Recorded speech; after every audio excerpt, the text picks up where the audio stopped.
All right, ladies and gentlemen, happy Sunday and welcome to Sabs podcast. I'm your host, sabrinasalvati. If you're new, I do want to let you know that we are also live on X and Rumble, and of course, last but not least, on YouTube, ladies and gents. Tonight's theme is just my imagination, just like the Temptation song. I hope these things are not just my imagination. I sincerely hope it's not just my imagination. We're going to go ahead and give shout outs to people in the chat first and foremost, and then we will get started with today's stories. Lots to discuss today, a lot to discuss. Greetings, Bernard says, good morning, Sabby. Good morning. I wonder where you are. Shout out to I Know Myself says, U.S. and Israel to Qatar. Give us the pilots. Qatar to U.S. and Israel. No, we are giving them back. U.S. and Israel will remember. Qatar to U.S. and Israel. Write it down. I don't care. I don't care. Greetings, Lewis. Iranian Army Chief Hatami announced $30,000 reward for any Iranian force that captures or kills an American soldier. Greetings, Daniel says, I thought the Iranian Air Force was decimated. How can there be pilots? Good question there, Daniel. Shout out to Mr. Moto. Hatami specified that the reward applies to invading American military and personnel. Greetings, Lawrence says, doobie doobie doo. What's going on, Lawrence? Shout out to Cloudness says, happy Sunday fun day. Salute to Sabby and everyone in the chat. And rest in peace to Dwayne Vogel, B1 fam. That's right. Dwayne was a big member of the community and other communities as well, not just this one. And Dwayne is definitely missed. We miss his voice a lot. Shout out to CBC Voter says, hi. All right. Greetings, Cosmic says, Trump lied to the entire nation and y'all think he didn't assault anybody. Trump literally looked everyone in the entire world in the face and said, no more war. Yeah, he did say those things. Greetings, Randy said, love Sabby and good afternoon, revolutionary comrades. Shout out to Rich. The same people that put the fun in dysfunction. Well, maybe. Greetings, Miguel says, peace. Shout out to Fire says, Mr. Moto and Clauses. What is going on? All right. Greetings so much here to Tressa. Gives a hello to Fire. What's going on, little goddess says, happy Sunday fun day, my peeps. Greetings, Hannah says, let's go. Shout out to Mark says, love the energy in the room. Well, I'm glad you're loving it, Mark, and welcome. Greetings, Myra says hello to Mr. Moto, Lawrence, and Miguel. We love the community here. Shout out to Jimmy Tessel says, hi, y'all. And of course, greetings, James says, Hugh Hefner for president. No. Greetings, Patrick says, agree with Candace or not about Israel. Kirk, you have to agree that she absolutely embarrassed Andrew Wilson in that debate. We're going to get into it. And shout out to Justice says, the Sabby show in chat is about to get live and loud. Hello and yay. Hello and yay. All right, ladies and gents, again, we got a lot to get into. So let's go ahead and start off by giving a shout out to Sabby patrons. Thank you guys so much for your support. Really do appreciate you around here, fam. All right. If you are interested in being a Sabby patron, we got 5 categories for you, ladies and gents. They are pretty cool around here. I don't know what happened to my comment thing there. They're pretty cool around here. Let's give it up for them. We have the ultimate, the Sabinators. They're not no later gators. We have the Sabsters. What is going on with all of you guys? We also have the Sabbies. Hello. Again, not too shabby. And last but not least, we have the members. All of their names are listed here, ladies and gents, and you can also see their names scrolling across the bottom of the screen there on the ticker throughout the show. Ladies and gents, it's Sabby Sunday. Welcome. Sunday is a fun day for me. If you like watching me on Sunday, I try to get a little bit of a humor in here on Sundays because we're starting off the work week. So I try to have at least 1 or 2 stories that we can kind of laugh at. Maybe we can drop the beat too. Yeah, so Sunday is your fun day. All right. Yeah. I try to do that. That's what I try to do around here, just to give you a different type of start to your week. And so that you're not, I don't know, like, yeah, right at the beginning of of the work week for many of you. But again, tonight's theme is just my imagination, because as I was going through some of these stories and listening to the Temptations, I started to ask myself, maybe I'm just, I don't know, maybe I'm losing it. Maybe I'm not remembering things correctly. And I want you to let me know, okay? So as we go through these stories tonight, I want you to tell me if it is just my imagination or if you remember these things happening as well. Something to think about, okay? All right, let's go ahead and show you that thumbnail so you can see what we are discussing tonight, ladies and gents. Let's bring it up on the screen. Bring it up on the screen. All right. Tonight, ladies and gents, we are discussing, this is a shocking bombshell that is coming from Iran, claims from the IRGC that apparently Qatar has Iranian pilots held hostage. I don't know. First time hearing about this, but that is the claim that is coming from Iran, and they are asking for Qatar to give those pilots back. Now, we'll get into the details about all of this and when this apparently took place, but there's a lot of chaos that's happening in the Middle East. We are also combining that with new reports that are coming from a different ship now, not just the U.S. Abraham Lincoln, but the USS Boxer, where now there are sailors on that ship that are making complaints about supplies and things that they are missing there as well. So as we pictured, there may be other ships that are dealing with these issues, not just the USS Boxer. So the USS Lincoln. So we're going to get into all of that as well as those two UAE ships that were struck in Hormuz, which no one seems to be taking, claim for at this point in time. We're also going to discuss, if you have not seen the debate between Candace Owens and Andrew Wilson, well, we're going to cover a bit of it tonight, because the thing is this. First of all, it was very long. It was like almost 3 hours long. And there were a lot of people watching, and it was very revealing to me that Andrew Wilson did not come prepared for this discussion. So we're going to get into all of that. And of course, them asking Candace about, these claims that she has about Tyler Robinson and all of that stuff. It seemed like to me that Candace showed up prepared and Andrew Wilson did not. We're also going to discuss Donald Trump's speech in New York, which we are going to fact check. He spoke in front of several police officers there, and there's a lot of things that we need to go through and fact check. So he's just lying through his teeth at this point. We're also going to discuss, ladies and gents, this is a new one here. We talked before briefly about Hugh Hefner when we mentioned the Epstein files a while back. However, now there is new information that is being brought forward by a former playmate. And she has some things to say about Mr. Epstein as well, and the role that Hugh Hefner may have allegedly played in all of this, right? So we'll get into that as well. And last but not least, we have Angie Nixon, who is going to be joining us, who is running for office in Florida. So there's a lot going on, ladies and gents. I think Angie is here in the studio now. So we will go ahead and bring her in. We'll get started with her. All right. So my first guest, ladies and gents, her name is Angie Nixon. She is running for Congress.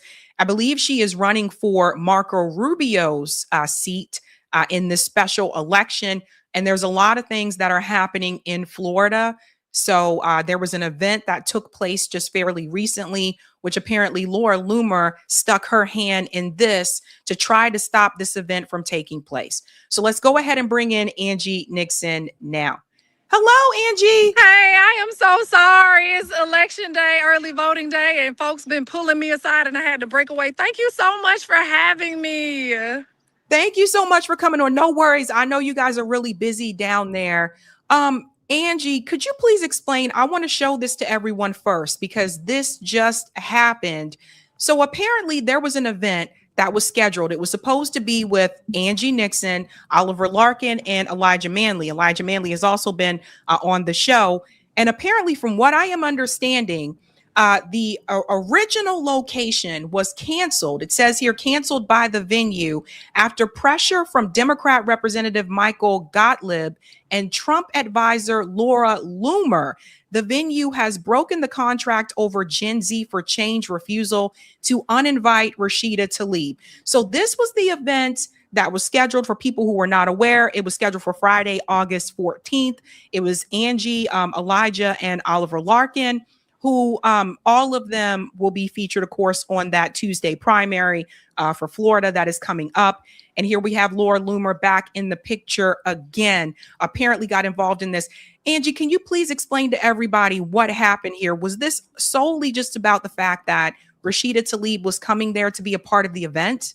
Yeah, it was solely about people who are anti-Muslim and Islamophobic wanted to squash the ability for young people to show up and be in community with one another in support of get out the vote efforts. And so many people often ask, especially the establishment ask, well, how do we get the young people involved? And we were able to get the young people involved, but they tried to basically shut them down. And this is the problem right now. And it's very frustrating that a sitting state lawmaker decided to attack another sitting elected official, Congresswoman Rashida Tlaib, and just treat her so disrespectfully and as though she isn't deserving of humanity. Look, that event went on. We had to change venues twice, but that event went on, and it was huge. It was hundreds of people. It was filled with so much love and so much energy, and people were just excited because us as candidates, we are ready. The candidates that were on the slate to speak that night, including Congresswoman Tlaib, we want to stop bombing babies. We want to make sure that government is returned back to the hands of people.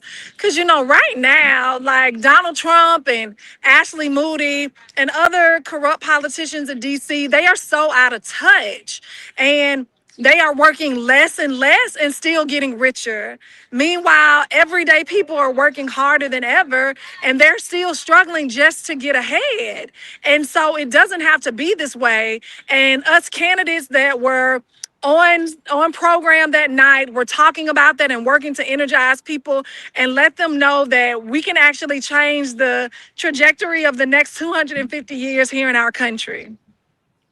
So yeah, it seems like again another way of them trying to disrupt this. Is insane that Laura Loomer, for those who are not aware, I mean she's like a podcaster who apparently got access to the Pentagon when no other independent media journalist was able to get that type of access. For her to make the call to contact the venue and say you cannot have this event take place there because Rashida Tlaib is going to be there. Basically, again, to what Angie was saying, because she's trying to say, it's a Muslim thing, so she shouldn't be there. It was ridiculous. And it wasn't just her. Like, I want to say, like, it was my colleague who in the state legislature, Michael Gottlieb, but he is someone who has called me anti-Semitic and ignorant simply because I called for a ceasefire back in 2023 because I cared about the lives of innocent Palestinian babies as well as innocent Israeli babies. And it's very frustrating that they are allowing this narrative to just continue to spiral out of control when all we care about is just the safety and well-being and humanity of all people. Now, Angie, if I remember correctly, you were in one of the districts that was redrawn. Could you talk a little bit about that? Yeah, so back in 2022, I was in one of the districts that Ron DeSantis unconstitutionally removed Black congressional districts out of, right? And so then recently, again, he decided to hold Trump's water and carry his water for him, and go after 4 Democratic districts to split them up. And mine isn't one of them, but there's 2 that basically are going to potentially lose Black representation. And so what this was about was, and why I decided to peacefully protest on the House floor with the pink bullhorn and disrupt, because they wanted to unconstitutionally and illegally draw maps that allowed for partisan gerrymandering. And that is something that we voted against back in 2010, which we put on the ballot as citizens. It was a citizen-led ballot initiative, and we put it on the ballot to ensure that that never happened. And we voted positively on it, right, in the affirmative. And so they decided to break the law, and I disrupted. And the disruption caused me to get a formal reprimand by Republican lawmakers. Now, mind you, I am the only reprimand they've handed out in 20 years, even though there were Republican lawmakers fighting on the floor before, even though one of my colleagues was just found guilty of sexually assaulting one of his legislative aides.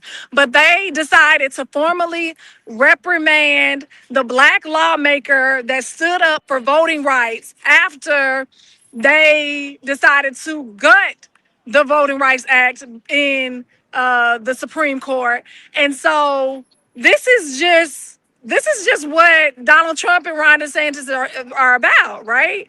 And so Ron DeSantis even had me arrested for doing a sit-in in his office because we wanted to have a conversation with him about why he did this. And so I was trying to stand up for democracy. I was standing up for democracy. And if I had the opportunity to do it over again, I would do it with a bigger megaphone and it would have been brighter pink.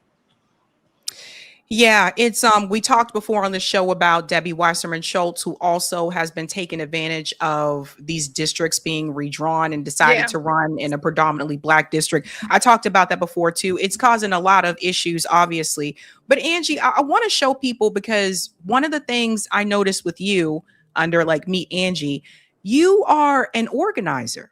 Yes. So Yes. I I am an want to hear, organizer. yeah, I want to hear a little bit more about your organizing efforts, because that's something that I'm an organizer as well. That's something I'm really passionate about. Yeah, for sure. So I'm a community organizer and a former union organizer. I've worked with SEIU Florida and Florida Public Services Union, but right now I'm still organizing a community. Ron DeSantis banned books, and I opened up a banned bookstore, and it serves as not only a banned bookstore, but a coffee shop and a third space where people come and they gather. And we have a bunch of different community groups that work on power building and teaching people how to organize. We also offer things like free mental health workshops and free tutoring and free Plan B. Um, and as well as when the governmental shutdown happened during last year, we offered free food. We always had a free pantry outside that people would come in and drop stuff in and take it out if they needed it. And the idea behind that is that, we can use mutual aid as a way to help educate people about why they're in their certain circumstance in the first place. And we like organize them and agitate them around that to make sure that they are registered to vote or to get them registered. And I'm also like directly located across the street from a polling location as well as an early voting location. And so I really model my work after like the Black Panther Party, right? They saw children going to school hungry, so they started the free breakfast program. And they saw that people needed mental health resources, and they started those free pop-up healthcare clinics. And from there, they were able to agitate people about like the reason they need these things in the first place, and because their needs aren't being met, and their needs aren't being met because the wrong people are in office. And so that's how I work to agitate and organize, and it's been really successful so far. Yeah. That's a big, when your campaign reached out, I saw that you did mutual aid, and that was a big one for me because I've been doing that and preaching about that for quite some time. It really does help and makes a difference in the community. Now, you are running for, this is a special election for Marco Rubio's seat. Correct. It's a special election, and Ron DeSantis decided to appoint Ashley Moody to this seat. She was actually rewarded because she allowed $10 million that was supposed to go towards ensuring that our most medically needy kids, were taken care of. And she rerouted $10 million from Department of Children and Families to go towards defeating two ballot initiatives that Ron DeSantis wanted to fight against. One was one was to allow recreational marijuana, and the second was to remove any political interference from abortion access. And so they used that money to defeat those citizen-led ballot initiatives. And Ron DeSantis rewarded her with this seat after Marco Rubio had to leave because he was appointed to be Secretary of State. And look, this woman, Ashley Moody, she is very corrupt. She's one of the ones that voted to end the ACA subsidies. And she did that because campaign donors, she receives her donations from healthcare companies, health insurance companies. And she also was one of the ones who filed a lawsuit back in 2020 to help Donald Trump say that there was a rigged election that he lost, right? And so she just continues to carry the water of these Republicans, especially Donald Trump and Ron DeSantis, and she's getting rewarded as such. She doesn't care about anyone when she could have held all of those insurance companies accountable for, especially the property insurance companies, for not paying out claims, for taking our money and leaving the state. She chose to look the other way. And there are people who have actually lost their homes because they could no longer afford it due to the property insurance. Yeah. This is a big one. I'm curious, Angie, if you could explain to everyone in your district, because this is looking at this again, a Marco Rubio seat. What are you hearing from people on the ground? Because you're running a grassroots campaign. You're not taking corporate PAC money. You're not obviously not taking money from APAC. But what are you hearing from the voters on the ground? What I'm hearing from the voters on the ground is that they can't keep waiting. They can't afford to keep waiting for things to change someday. And so they are ready and they are hungry for new leadership that is actually bold and unapologetic in fighting for everyday people. They're tired of their leaders only looking out for their billionaire family and friends and their corporate donors. They are ready for people who actually care about people and are going to put people first. And a lot of people are excited about my candidacy.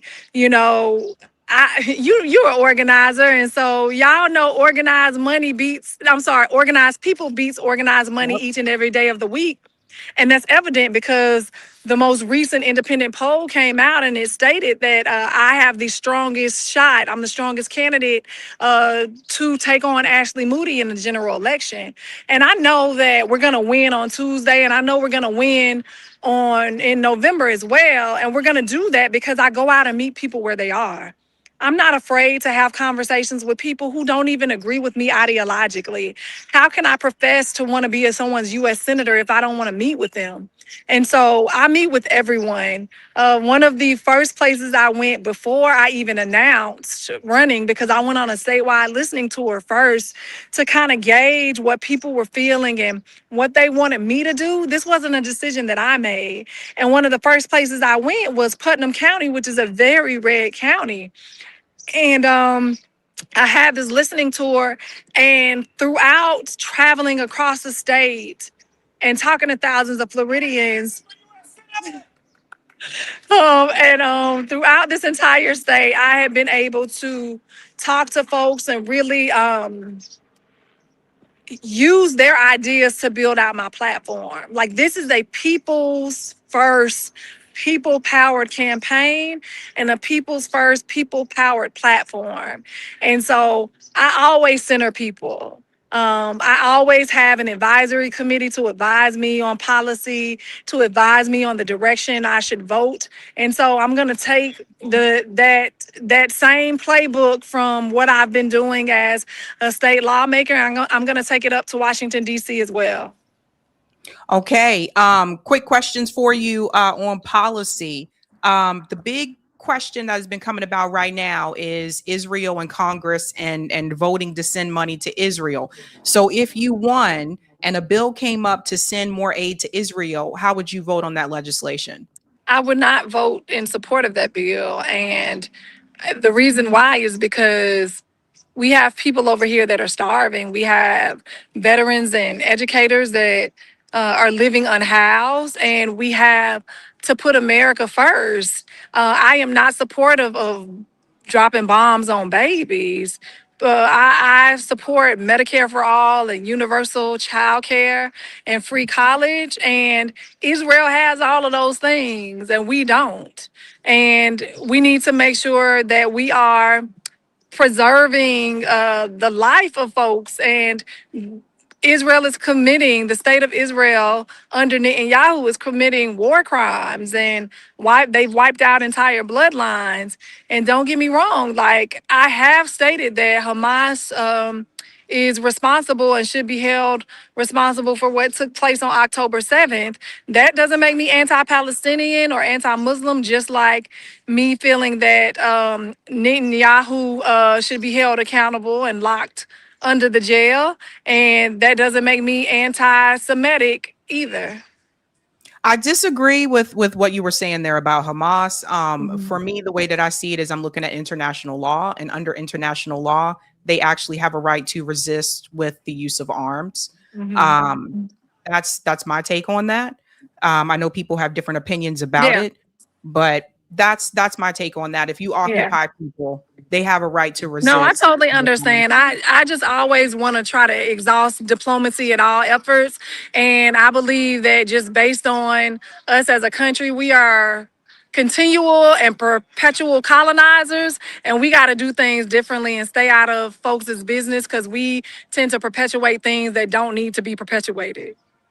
Okay, one more for you as well, Angie. Another one. This is another one that comes from my viewers a lot.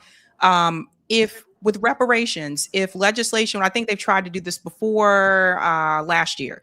If legislation came forward for reparations for descendants of slavery in the United States, how would you vote on that legislation? I would vote in support of it as someone who is a direct descendant of slaves and who unfortunately does not necessarily know my entire bloodline and from which they've come. I am fully supportive of reparations for Black people. Okay, and one more. Many are wondering, why not run as an independent? I'm not familiar with that district where you are in Florida, but why not run as an independent? Why run through the Democratic Party?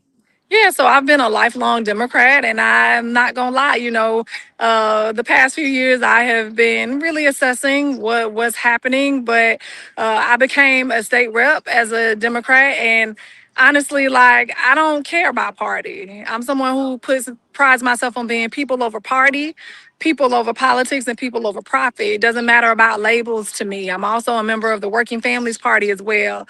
What I care about is common sense legislation and solutions, and that's how I'm going to legislate as the next United States Senator from the state of Florida. Okay. All right, Angie. Well, I know you're busy and you're out there on the ground. I will be covering what happens on Tuesday night in Florida, just like I did for Wisconsin and for Michigan. So I'll be watching. Thank you, Sabby. Thank you so much. I appreciate you. All righty. Bye. Bye. All right, ladies and gents, that was Angie Nixon. I think Angie has also been on Revolutionary Change. And I think I saw her on another show as well. But if you want to know more about her, again, like she has an interesting history, you can check out her website here. Just added that to the chat. And check that out. Yeah, there's some screwy that's going on in Florida. Like I told you guys, like Laura Loomer and all of them contacted representatives down there, and they already started telling people you need to cancel this event because Rashida Tlaib was going to be there, and they're trying to say that the event itself is anti-Semitic. It's crazy. It's all over the damn place. But again, like I told you guys before, I think Laura Loomer's a Fed, because I don't know anybody else that's independent media that has that type of power. It's just crazy. Anyway, ladies and gents, we are going on with the other stories of the day. Again, if you're just joining, the theme is just my imagination. And you tell me if it's just my imagination. Let me know. Let me know. All right, let's go to some of the comments here and then we'll get to the next story. Shout out to L. Wally for becoming a Sabby member. Welcome. Thank you. A kid said, Sabby, I saw your clip of giving out food in a recent event. Thanks for helping out. You are welcome. I'm actually going to show that to you guys tonight too, because in that video, I show you how we set things up. So I think it's important for people to know how we actually set up the stuff. So if you're trying to do mutual aid too. Justice by Karma. Sabby has the best chat and member community of any channel on social media. Oh, that's so sweet. Really? That's funny. Some people feel that my chat can be mean. I don't think it's like that. I think for me, it's just that you have different voices that are in the chat, right? So people agree on some things and disagree on others. Shout out to Chili2353 for gifting 10 Sabby memberships, and congrats to all of you who received those. Greetings, Measured Man. I love that. A banned bookstore. Thank you. And Dreadlock, Marco Rubio must be defeated. He's already out because he's, Secretary of State with the Trump administration, but that seat is open because of that. But he is a despicable traitor to Cuba. To be completely honest, I'm watching this evil country going down as it deserves. Thank you, Quads. Angie Nixon, Zionist plant. No, I don't think Angie Nixon is a Zionist. I think that I know Jen Perlman has known her for quite some time. Like, she is a really good organizer. I think that when it comes to the Hamas stuff, I think that some of these candidates may have been told that if they say what I said, they're not going to win. I think that's what it really is. Thank you, Tony says, thank you. All right. And Eric says, we're mean to the right people. We're mean to the right people. All right. All right. Okay, ladies and gents, again, the theme is just my imagination. If you haven't had a chance to do so, do me a solid and smash that like button. And if you're new, don't forget to like, sub, and share, just like a Care Bear. Let's keep it moving and grooving, folks. We're going to the next story here. Oh, hell is broken loose. Bam, bam, bam. Donald Trump recently gave a speech in New York, ladies and gents. And he had quite a bit to say to the officers there. And there's a lot of lies that Donald Trump said during that speech, and we have the data to debunk it.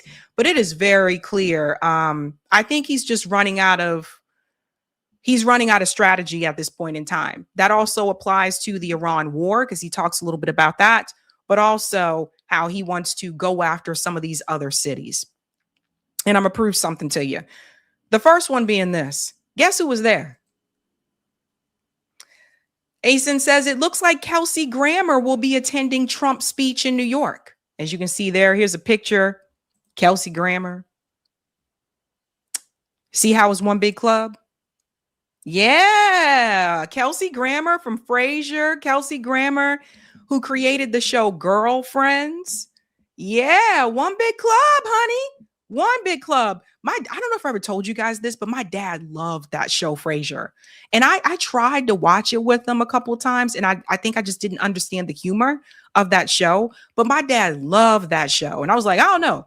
Maybe the show was meant for like our parents or something. I just couldn't really get into it. But it's just one big club, one big club. I want to start out with this clip of Donald Trump here. The first lie that I caught about funding the police. Check this out. So the numbers you just heard, the preliminary numbers for just now, are even lower than the record numbers that you just heard. So it's a great tribute to all of the people in this room. Together, we're showing what is possible when you finally have a president in the White House who supports our police, who lets you do your jobs, and who always backs the blue. We back the blue.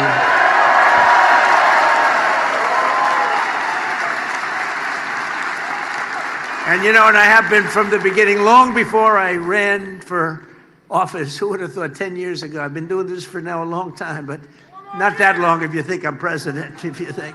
It's a pretty quick trip. But I'm with you, and always was 100%. 100%. And my administration is proving billions, and we're giving you 100%. So I think it's really interesting here. Yeah, Donald Trump apparently does not drink, from what I understand, but he did kind of sound as though he had a couple of, I don't know, margaritas on the way, you know. So let's go ahead and debunk this first statement here. You finally have a president that cares about backing the blue. Let's see what the data says about that, because it's really interesting to me. He's trying to make it seem as though Biden didn't fund the police even more than Donald Trump did his first term. In fact, I seem to remember Joe Biden making this statement about how we need to give the police more money. See, some of us remember because we were coming after Joe Biden during this time. That also means building more affordable housing so people can have safe places closer to their jobs. Funding proven programs to help fight violent crime. We shouldn't be cutting funding for police departments. I propose increasing funding. Look, you know, we ask cops to do everything, including be psychologists and social workers. Guess what? They need psychologists and social workers. That also means. So increase funding to the police. I believe that was what Joe Biden said, and the data is going to show you that's what he did.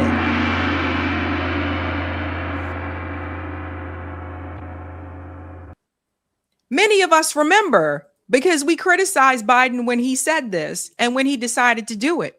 We can look at a little bit more of the data here. Just to refresh your memory, Biden, warning of crime wave, diverts COVID funds to police and snub to progressives. That was June 24th of 2021.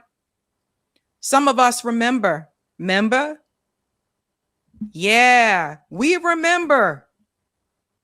But according to Trump, you didn't have a president who cares about the police until now.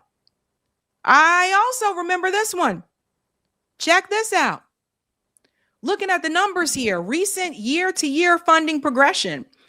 2020 to 2021, you can see police funding dropped about roughly 309.7 million.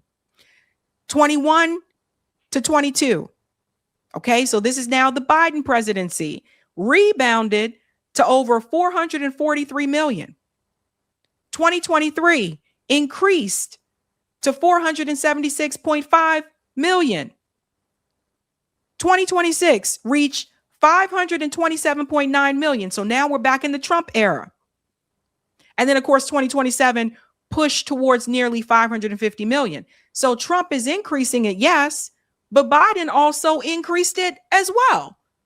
And if you look at the graphs over time, you will see, yes, Joe Biden increased funding also to the police, just like the Democratic Party also increased funding for ICE.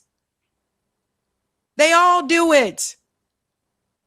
So this whole idea that you didn't have a president that cared about funding and giving more money to the police is bullshit, because Biden did. Many of us on the left were criticizing Biden when he did that. So you tell me, is it just my imagination, or is Trump lying as usual? A little bit more from that New York speech. And you know, for other cities like New York, Chicago, LA, all they have to do is call us and we will stop that crime. We'll stop that horrible crime. We come in with the right people. We come in with the power to move people out of the country if they're here illegally, and a lot of them are criminals that were let in through that open border, that horrible. Remember the scene? Remember the scene? Well, you saw it the other day in Spain, right? Okay, now envision that. They allowed 65,000 people in. Now you remember 25 million people. We were worse. That was like that every single day in our country, and that went on for months and months. And then we had a border czar, as you remember, Kamala. She was a border czar. She never went to the border, and she never once called Border Patrol. Other than that, she did an excellent job. But Kamala Harris ran to the right on immigration when she ran for president. Now, he said right before this that he could help out those other cities, New York, LA. Let's focus on New York for just a second. Crime has actually decreased in New York City. Donald Trump had Mamdani right in his office, right in front of his face, when he went there to ask for some of that federal funding to accomplish some of these goals that he wanted to accomplish in New York City. See, people forget this as well. Some of that money that Zoran was able to use to create some of these programs, like the universal child care that they just accomplished there in New York City for certain age groups, some of that money came from the federal government. Donald Trump signed off on that when he sat down and met with him. This is really important when you hear Donald Trump say they're all communists, they're not socialists, they're just radical commies, because he approved the funding to go to New York. But he's not going to tell you that out loud because that wouldn't work well against his base or with his base. So these are all the things that we got to do. We got to connect all the dots so that you guys can see that the world is a stage. She was a great candidate. I think they should run her again. She was a great candidate. But since I took office, federal law enforcement has arrested incredibly 1.2 million criminals nationwide, and bad ones. We want to make sure we get the bad ones. Do the bad ones include the Epstein class, any of the Epstein friends? Do the bad ones include the people who are, I don't know, participating in insider trading? No, because see, this is the thing. The rich people that are committing these crimes, he's not having these police officers go after them. Hell, they start with him first. So he's not having them do any of that. We've increased federal criminal prosecutions by over 50%.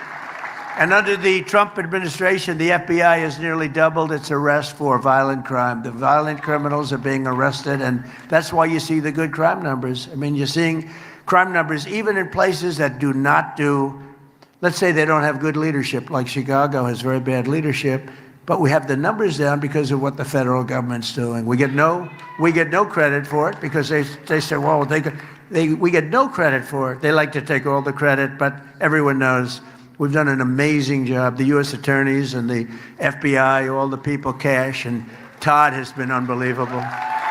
Kash Patel, the same person who told everybody like who that Tyler Robinson killed Charlie Kirk, that same Kash Patel. That's a terrible example to mention. It's Kash Patel. We get all the credit. And as of this week, we've captured 9 out of 10 fugitives on the FBI's most wanted list, and that's a virtual record. We have a list. We have a list of 10 not nice people. They didn't catch the ones that are right in the Trump administration, like Howard Lutnick, right? Who's all throughout the Epstein files. They didn't catch those, though. They're standing right there next to them. Are not nice people, David Mack. You know, David, stand up, David. One of the wealthiest guys. He's got so much cash. He's got so much cash, he doesn't know what to do with it. And he wants to be safe. They save your ass, David. I'll tell you. You have no idea, David. Anyway, it's good to see you. I haven't seen you in a long time. He's a real estate man, a very good real estate man. And he used to be my enemy, but now he's very nice to me. Now he's very nice. He used to be my competitor, but he's a good man. He's a great, brilliant real estate person, too. It's good to have you, David. Shortly after taking office, I signed a historic executive order directing that anyone convicted of killing a police officer should face the death penalty.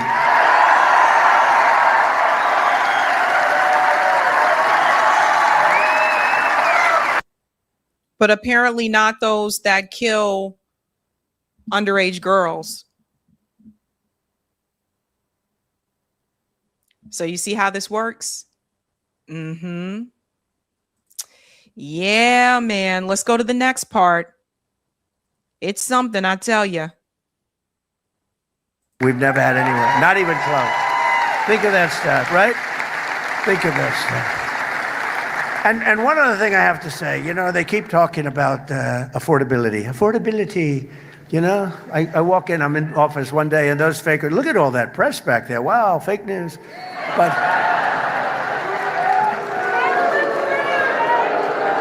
But they keep talking about affordability. When I got in, you remember the first news conference, it was one day, they started screaming, what about eggs? What about eggs? Eggs. I said, tell me about eggs. What's the problem? They're up 5 times higher than they were just a year ago. I said, I've just been here one day. And then they started screaming affordability. And, I made the statement, but they always misread it and everything else So let me just clarify here. People were complaining about affordability under the Biden administration. It didn't start under the Trump administration. So those complaints that Donald Trump is referring to, that was complaints that rolled over from the Biden administration because we were complaining then. And then Trump became president and people were still voicing those complaints. Remember, he said, well, we'll get things back on track. And so the prices actually did start to come down, but then he started the war with Iran. And that's when things started to increase again. So the affordability screaming didn't start under his presidency. It started during Biden's presidency, which is one of the reasons why Trump, who seems to forget this, he actually said when he was running that he was going to fix it. He said that Biden screwed up the economy and he was going to fix it. So, for me, it's just how do you say it? It's just ridiculous, the information that is omitted from the speech. Said the Democrats saying that is a hoax because they're the ones that caused the affordability. We're bringing the prices way down. Look at what's happening, coming way down. And after. Yes, the tariffs too. I forgot, Megan. Thank you for mentioning. And he just said it again, that the prices are coming way down. They're not. They're not. I was just at the grocery store. Like, it's just, oh my God. After we finish defeating Iran, which is being very badly defeated, pretty soon I'll be declaring the Hormuz Strait a territory of the United States. It's the Hormuz, the Strait of Hormuz, not Hormuz. And then also, here he goes again. All these people clapping. These people are fools. No, he is not going to declare the Strait of Hormuz a territory of the United States. You have no control. You have no authority. You're defeating Iran. How's that looking to the rest of the world? Does Iran look defeated to you? No. No, not at all. Now he's just blowing smoke up their ass, Like, I really do feel like if Donald Trump played that game, you guys ever played the card game bullshit? Okay. If Donald Trump played that game with like a lot of his fans or the people in this crowd that are clapping for everything, I really think he'd probably run away with that game a big time winner because they just believe anything. Anything. The data shows you these things are not true. It shows you this information is false. And they're just like, yeah. Idolism. Hell of a drug.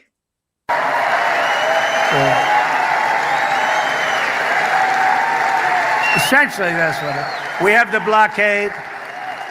No ships get through unless we want them to. But, and how about Venezuela? Venezuela was a one-day war. And now we work great with them. We've taken in millions and millions of barrels of oil.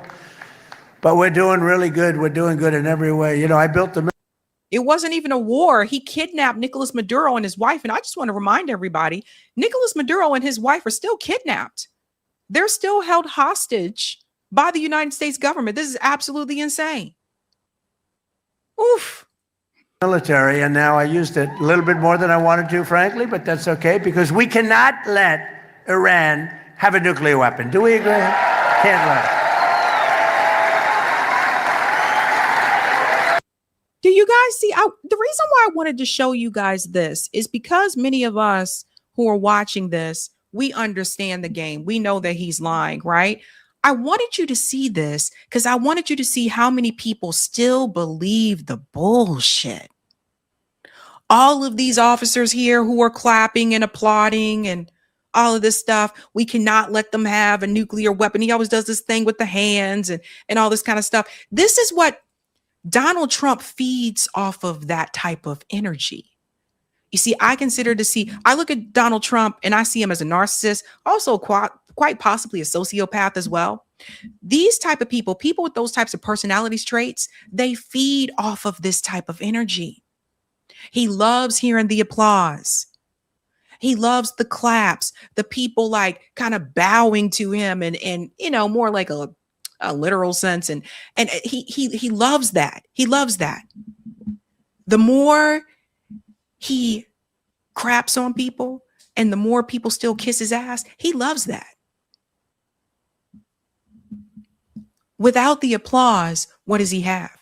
Without the idol worship, what does he have? If everybody that was MAGA tomorrow turned on Donald Trump and started constantly booing him, of course he'd say it was fake news, but if they constantly did this to his face, that's how you make someone like Trump fall. Donald Trump doesn't fall, number one, because he's a billionaire and he has the money and the resources to get around a lot of things. But the other thing is like the public has to shut the door in his face. And that hasn't fully happened yet. So he feeds off of this type of energy.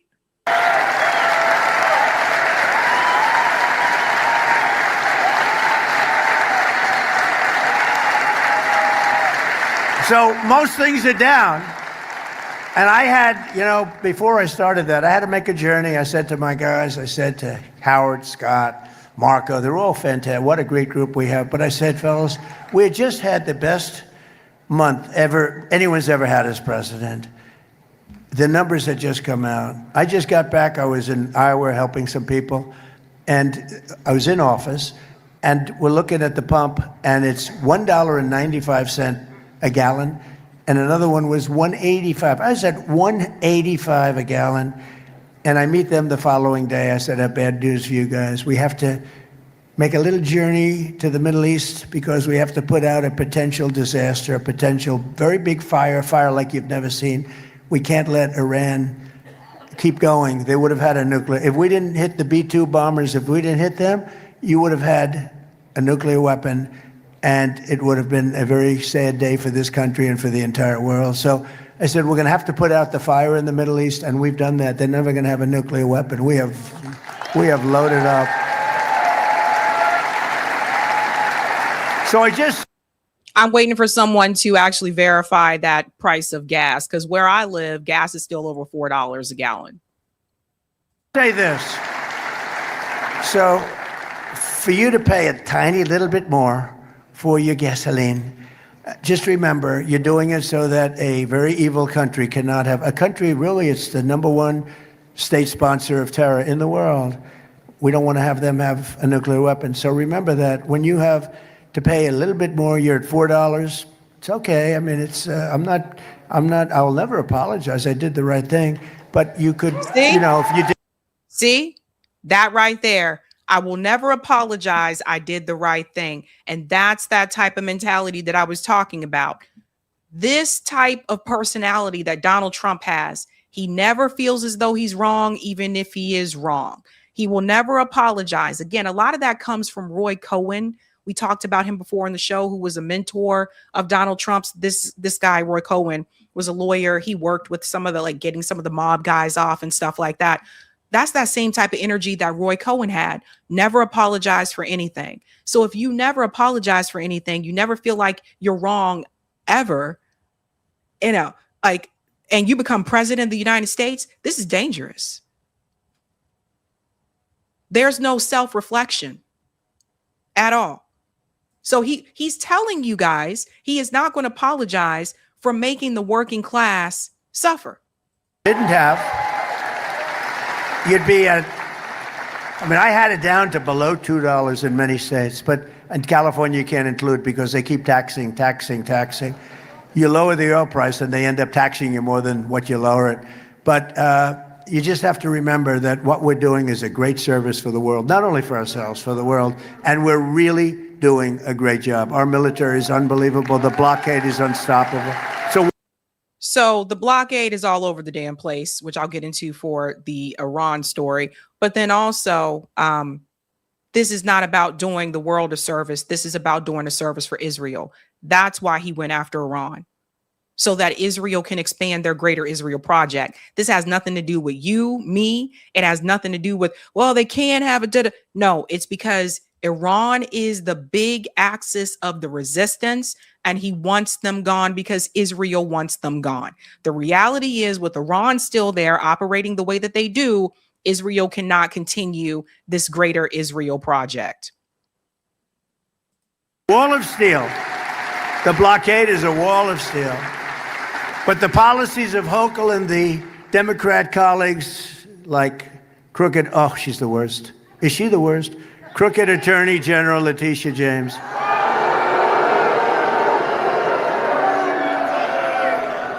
She is the most dishonest, a real slob.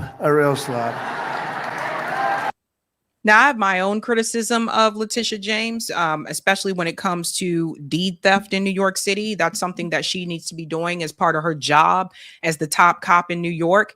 But I mean, Trump can't really talk. I mean, because he's corrupt too. It's like, you're calling someone else corrupt when you're also corrupt. Now, I want to show you something, because one of the things that he mentioned was also, we're going to fact check this one because he doesn't tell the full story.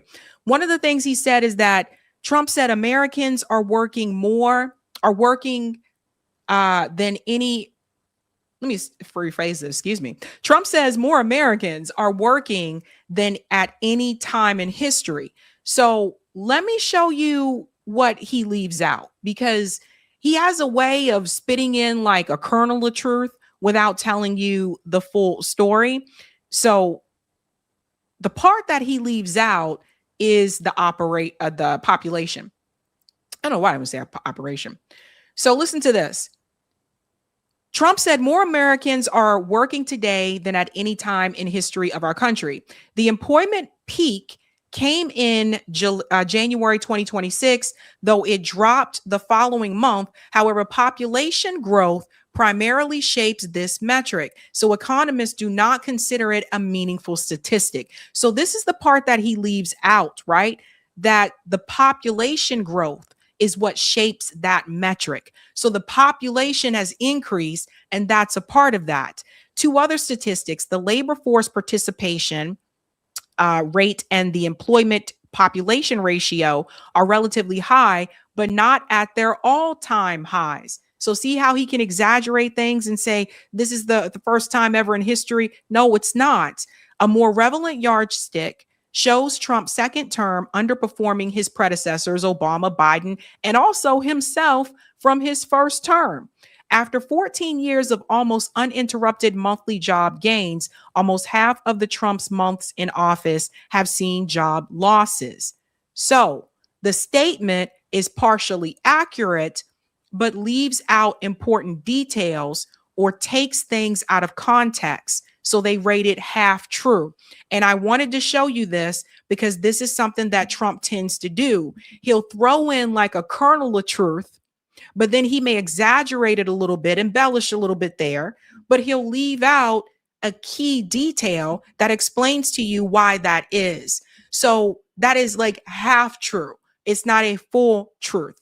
And it's not the most ever in history. So that's how he exaggerates things, and people don't look it up. To give you an example here, people are already spitting back at what he said about the gasoline prices. So I want to show you something here. Same event. I mean, if they hit, we would hit back 100 times harder. What if it's right before the midterms? Do you care? Well, it could be. But, people are looking at gasoline prices. That's all they're looking at. They like the fact that I'm stopping this lunatic nation from having an atomic bomb. No, the majority of Americans don't like the fact that you went to war with Iran. So do you see just another lie, just constant lie after lie after lie? We can see this here as a comparison from 2024 to 2026, what he said about the gas prices. Check this out. We will become energy independent shortly after, but start also on day one, drill, baby, drill. We're going to bring your electric prices way down. We're going to bring your energy prices way down. Gasoline will be back to $2 and maybe even less than that. So I just say this. So for you to pay a tiny little bit more for your gasoline, just remember, you're doing it so that a very evil country cannot have a country. Really, it's the #1 state sponsor of terror in the world. We don't want to have them have a nuclear weapon. So remember that when you have to pay a little bit more, you're at $4. It's okay. I mean, it's I'll never apologize. I did the right thing. But you. Wild, huh? I don't know what happened. I tried to use my gong, but it didn't work this time. There we go.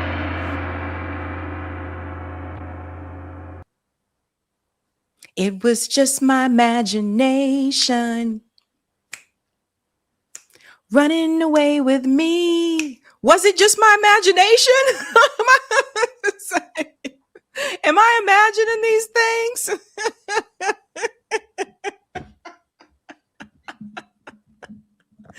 Bring back the Temptations. I gotta tell you, like, this is just, it's wild. But shout out to all of those, especially on social media, who have these comparison clips. So you can look back at 2024 and you can look back at 2026 just to make sure that we are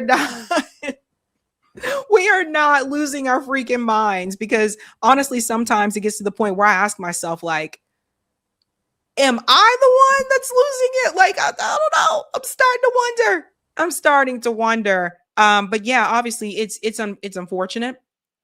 But what's crazy is you see all those people there applauding.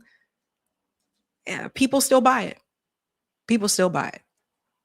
Let's go to some of the comments here, ladies and gents. Thank you for the super chat, Roger. She made a case for why she should be I not them. I don't know what that means, but thank you, Roger. Eric, we can go to part 2 of Type VNC. Shout out to Chili, who gifted 10 Sabby memberships again. Boop, boop, boop, boop.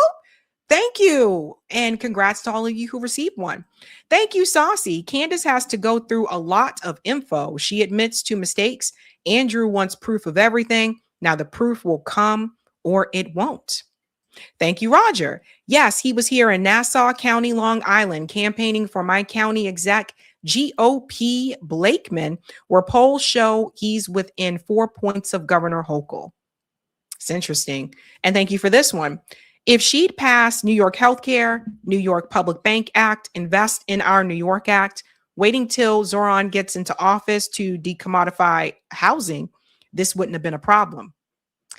Well, and thank you for this one. I was wondering what the military choppers were. Robert says, Mom Donnie won't say shit either. LOL, just give up the money. Thank you, Roger. Colonel, criminals don't break laws. They author them. Thank you, Quads. Regarding Angie Nixon condemning I think it's PS. I don't know what this is. It's StreamYard, and they put a PS there, but I think that's something else. Might be a it might be an image, but I don't know. StreamYard does this weird thing. Anyway, condemning resistance to imperialism is disqualifying because they're accepting and normalizing white supremacist Zionism and the myth that U.S. was founded on values of equality, liberty, and justice for all. Thank you for this one as well. Any of these politicians that are out there acting like AIPAC is the problem are either agents of the empire or disqualifying inept. Workers will never be served by a political class that condemns resistance to the 3,428 transnational billionaires. Well, I agree, but she does have the billionaire thing on her website too. I do agree with that, but I hear what you're saying. Oh, okay, it's the flag. Yeah, because on StreamYard, it doesn't show up like that for me. That's the only thing about StreamYard. Like when people put those things on YouTube, like it doesn't show all the images. I don't know why. Maybe that's something they'll fix one day. Fellow says the egg issue was price gouging plus inflation. Thank you, Ronnie. Unfortunately, some male members in my family believe Trump's BS. I'm sorry. Lady, what's up? Those high IQ cops watched Donald J. Trump egg on January 6ers attacking police, pardoned them, and yet they still clap like seals when he talks about protecting them. Ugh. It's crazy how that happens, right? Idolism is a hell of a drug. And thank you, Ira. 4.2 million workers have left the workforce since January 25. I believe that. I believe it. I think a big part of this was also forcing people to go back into the office. Some people have been working from home for a long time since the pandemic started. And then when they were told, well, you got to come back in now, some people just was like, no, I'm not doing that. They were like, my life is different now. My life has changed. Very different. Okay, let's go ahead and get to the next story, ladies and gents. Again, tonight's theme is just my imagination. This one is interesting. I didn't know this. This is coming through. Apparently, the IRGC is claiming that Qatar has captured some of Iran's pilots. This just came through from Professor Morandi, and we'll get to other information about this as well. Qatar aided Trump and Netanyahu in murdering Iranian leaders and children. Now it holds 3 of Iran's Air Force pilots hostage, heroes who struck enemy targets. If Qatar does not release them soon, the Iranian people would demand their armed forces severely punish the regime.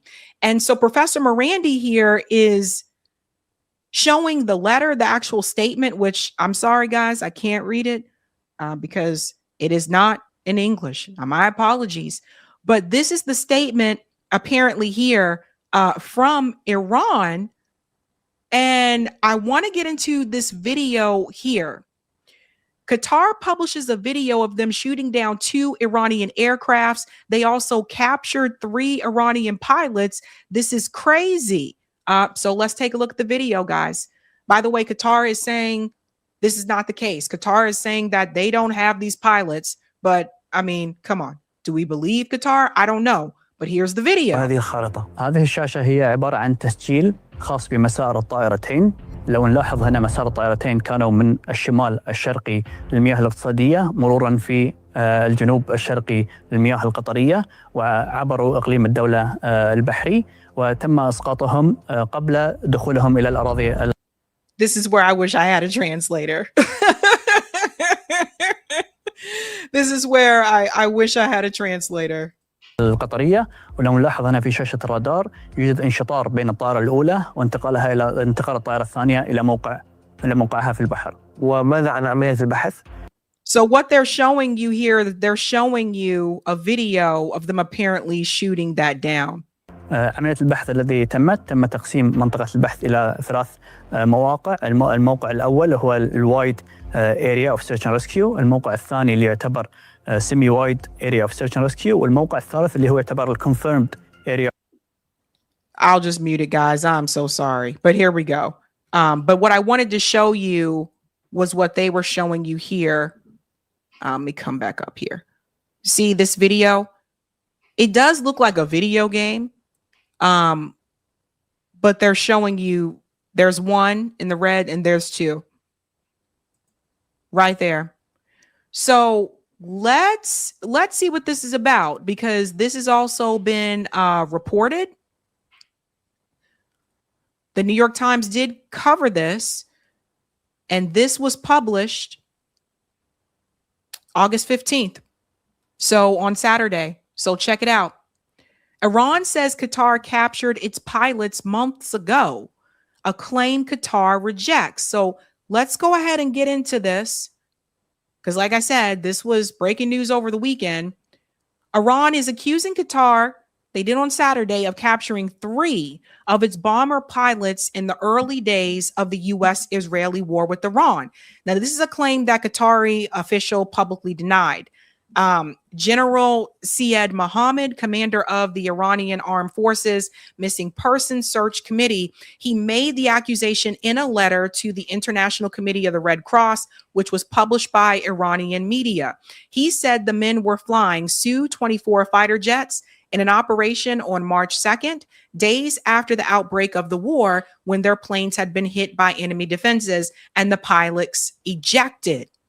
They survived, but were captured by Qatari authorities. This is according to General Bagharzadeh, who named the men as, so here are the names. Let me put this here. Javad Saleh, Abdalmad Dashtian, and Omran Besrashian.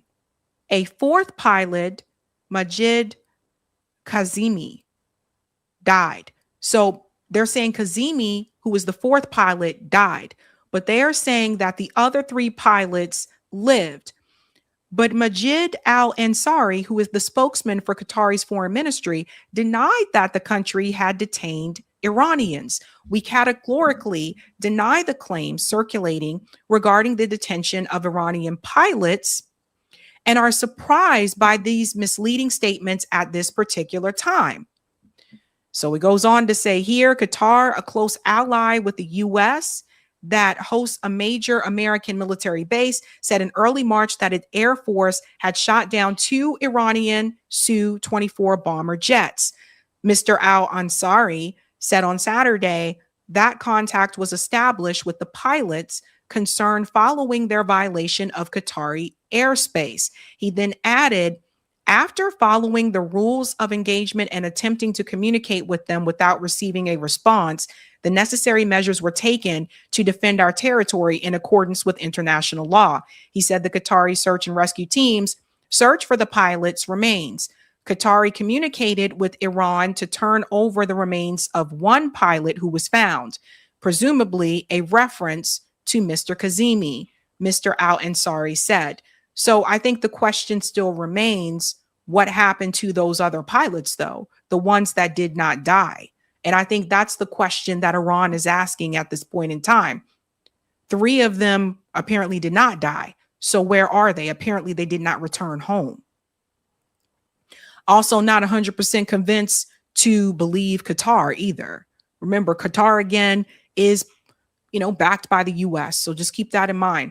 Qatar also invited an Iranian team to visit and be briefed on the details of the search and rescue operations in April, but the Iranian side has yet to respond to the invitation, probably because they saw that as a trap. Yeah, we'll show up and then they'll try to assassinate us. The general's letter was the most precise indication so far of what Iran believes happened to those 3 pilots. Before Saturday's letter, Iranian authorities had said the fate of the men was unknown. Qatar has not allowed the prisoners to meet or speak with their families or with officials handling their cases. He called on the Red Cross to meet with the pilots, investigate their condition, and facilitate their release as soon as possible. The Red Cross did not respond to a request for comment. So if we go back up here, I want to get back to that point where they show that letter there. Just to show you guys. Yeah. So again, this is the letter here. Let's see if it'll let me translate. Sometimes it lets me do this and sometimes it doesn't. Okay. So here's that letter here. Important letter of Sardar to Miss Mariana about the status of Iranian captured pilots. So as you can see here, and this comes from the general.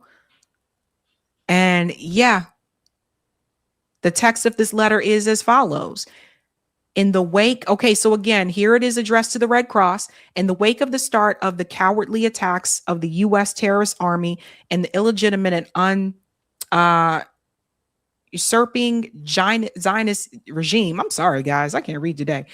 The Zionist regime in the country of Iran on the 9th of March last year, and the arrival of air bases based in southern Arab countries of the Persian Gulf, the heroic Air Force of the Islamic Republic of Iran Army, based on the principle of February, one of the 4 pilots of the fighter jets was achieved as a high degree of martyrdom. And his body of this dear martyr has been buried. Okay, that's the one that they said died. However, again, they go on to say in this letter to the Red Cross that the other 3 pilots have been captured alive by the Qatari forces. So this was the letter that they're referring to. They say they have been captured by the Qatari forces. So I also don't trust Qatar to be truthful. We've seen them lie before, but we're just now hearing about that. And then that also brings up this situation that just happened with these 2 ships of the UAE in Hormuz, which were also just attacked. Now, at the time, it seemed like no one was taking responsibility for this, but I want you to hear about this one as well. There's a lot of things that are happening, folks. The United Arab Emirates says 2 of its vessels were attacked while transiting the Strait of Hormuz Thursday. A state-owned oil company, ADNOC, says no one was injured and the situation is under control. It's not clear who was behind the attack. What more do you know about the attacks of these 2 UAE vessels that, were transiting the Strait of Hormuz? So we've heard from ADNOC, which is the Abu Dhabi National Oil Company. They say that it was 2 vessels which were impacted. They have said there are no injuries. The situation is under control, and they say that they came under attack as they were trying to transit the Strait of Hormuz. So yet another example and of just how difficult trying to cross that strait is. The latest figures we have show that some 13 vessels tried or managed to cross just yesterday. That's a fraction of the 130, 140 that we were seeing every single day pre-war. We've also heard from Marisks, this is the Maritime Intelligence Group. They've put out a report saying effectively there is no genuinely safe side of the Arabian Peninsula for maritime traffic at this point, pointing out that the Strait of Hormuz to the northern part is dangerous, and then also pointing out that in the southern part, the Bab el-Mandeb Strait is also being threatened by Houthi rebels, saying that these 2 issues cannot any longer be discussed separately. They have to be taken into to consideration together. But all of this really does put a huge amount of pressure on the situation, given the fact that with the Strait of Hormuz coming under attack and ships not being willing to take that risk to try and transfer goods or energy, oil, that particular way, that it put more importance on the Red Sea, the Saudi Arabian Red Sea ports. And of course, now those are under threat from Houthi rebels. It is just making a bad situation even worse. But you guys knew that this was going to happen. Like, this is the thing, again, that we tried to warn people about, right? That if you continue this escalation, then you could have a disaster there as far as oil is concerned. But yeah, I mean, like, if you have the blockade at the Bab el-Mandeb from Ansar Allah towards Saudi Arabia, and then you also have the restrictions in the Strait of Hormuz, obviously, yeah, this is going to equal a problem. Now, if those 2 vessels were attacked, it's probably because they didn't follow the rules. It's for the same reasons that the U.S. vessel was attacked, for not following the designated path that they were supposed to go to. So you have this happening. You still have the issue with the Strait of Hormuz. And then on top of that, Iran is saying that they have that Qatar has these pilots. And like I said, I don't believe Qatar. I just don't. So these pilots didn't return home. So somebody has them, and they were last seen apparently by Qatar. So let's just put 2 and 2 together. Something to think about there. This is far from over. Far from over. So is it just my imagination? Because the U.S. government wants you to believe that everything's going just fine. And now to add to that, what you will see now is that it's not just the USS Abraham Lincoln, where we are seeing these sailors complain about the conditions and they don't have enough. Now the USS Boxer is also having complaints come forward. So Aaron Parnas has been taking down a lot of this information from the sailors, from the families. And he said, our reporting has been fully accurate, despite the Pentagon's denials. The reporting is based on accounts from aboard the USS Boxer. We stand by it, full stop. Midas Touch is sharing this here because CENTCOM, they are trying to debunk this. They are saying there is nothing going on there and the sailors are fine. So this is what has now been reported about the USS Boxer, the other ship. They are saying that there is now a shortage of feminine hygiene products aboard the USS Boxer. We've seen these same blanket denials for months about the dire conditions aboard the USS Abraham Lincoln. Our reporting was right then, and it is right now. Here is what CENTCOM said. Reports emerging of the USS Boxer experiencing a shortage in hygiene products for women in uniform are false. The ship has had 4 port visits since departing San Diego in March. The crew has been at sea for less than 2 months since the last port call, and they are stocked with feminine products, including at the ship store and in medical offices on board. Additionally, the ship has had 2 major mail deliveries so far during the month of August. The Boxer Ready Group remains fully equipped and prepared to execute all assigned missions. But we have seen lies come back and forth from CENTCOM before, just like they told you that those bases weren't struck by Iran. Those were also clear lies. But now we're talking about something different. We were talking about body wash, shampoo, toothpaste, all this type of stuff. We were also talking about a shortage of food on the USS Abraham Lincoln. We talked about the wife who came forward, who was the wife of the sailor who jumped off the ship. And so all of this they're trying to cover is obviously it's being uncovered. It's out in the open. And now there are reports that came through that the feminine hygiene products, there's a shortage there on the USS Boxer. Now people are running out of Tampies. 5,000 people on USS Abraham Lincoln, 5,000 people on the ship. Now imagine that and no Tampies. So no, I don't believe CENTCOM is telling the truth. I don't believe it at all. I believe the reporting that is coming from these reporters here because they were right the first time around. Another one coming through. This is coming from Jim Acosta, who left corporate media about 2 years ago. It's not just happening on the USS Abraham Lincoln. The mother of a sailor who served aboard the USS Tripoli, here's another ship, sent me text messages about poor living conditions her son experienced. She is fearful. She is fearful of her son being retaliated against. So she is asking to remain anonymous. And this is why I think we're not hearing even more about it, because people are afraid that their kids that are on board those ships may receive some type of retaliation. Now, this is the message that was sent. He lost over 30 pounds in 4 months. He is afraid to reveal the exact number he lost. He doesn't want to worry us, but I will confirm with you, they were 100% silenced.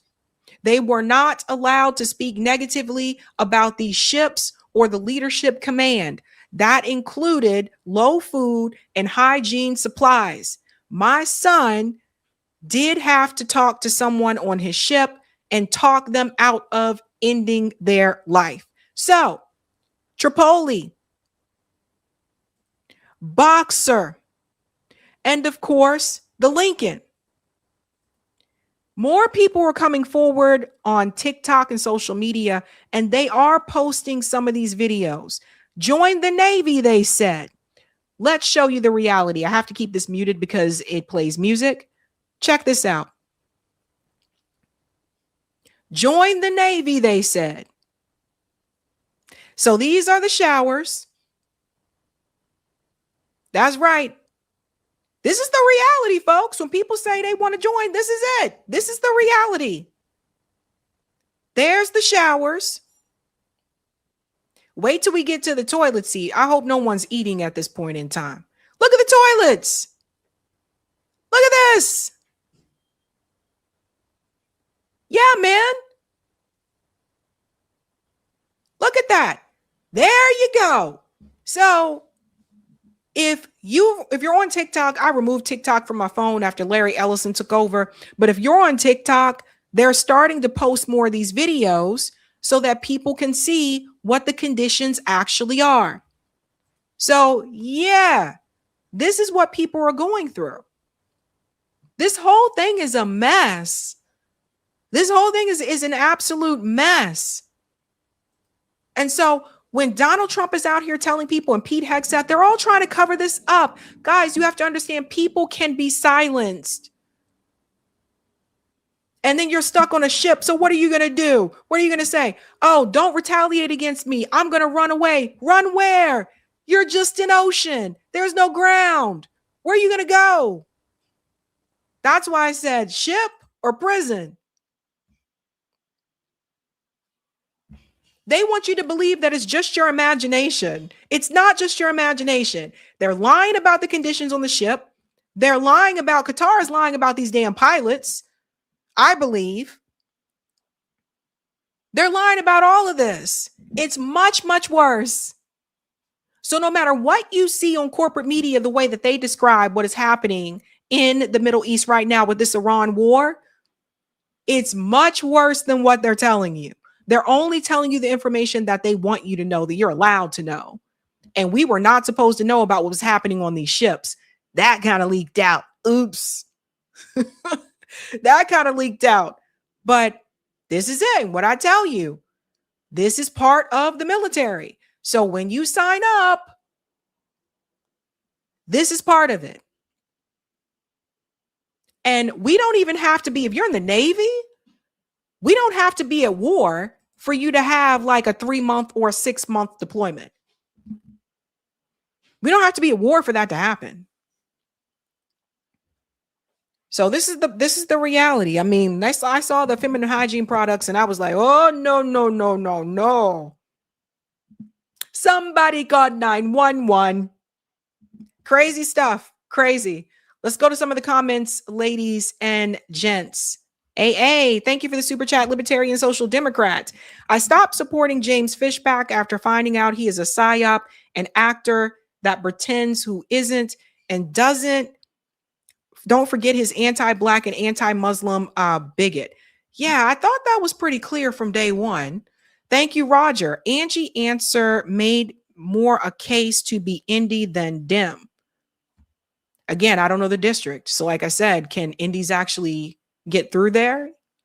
Thank you, Chili, for gifting 10 more Sabby memberships. So I don't know if you mean to do this, Chili, 3 times, but thank you. And thank you, Matt, for the super sticker. Thank you, Salt and Pepper. Didn't Qatar already expose the receipts that they are in bed with Israel? Netanyahu was moving money through them. Oh, yes, they 100% support the Zionist project. Ali said, yep, this administration gets high on cruelty and inhumane treatment. They do.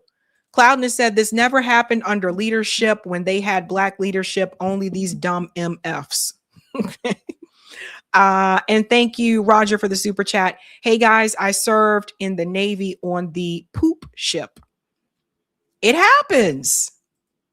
This is the not glamorous side of it. Now you know. The more you know. All right. Okay, ladies and gents, let's go to the next story. If you haven't had a chance to do so, smash that like. And if you're new, don't forget to like, sub, and share, just like a Care Bear. We got a big one coming through. We got a big bombshell coming through. All right. This, again, may be just my imagination.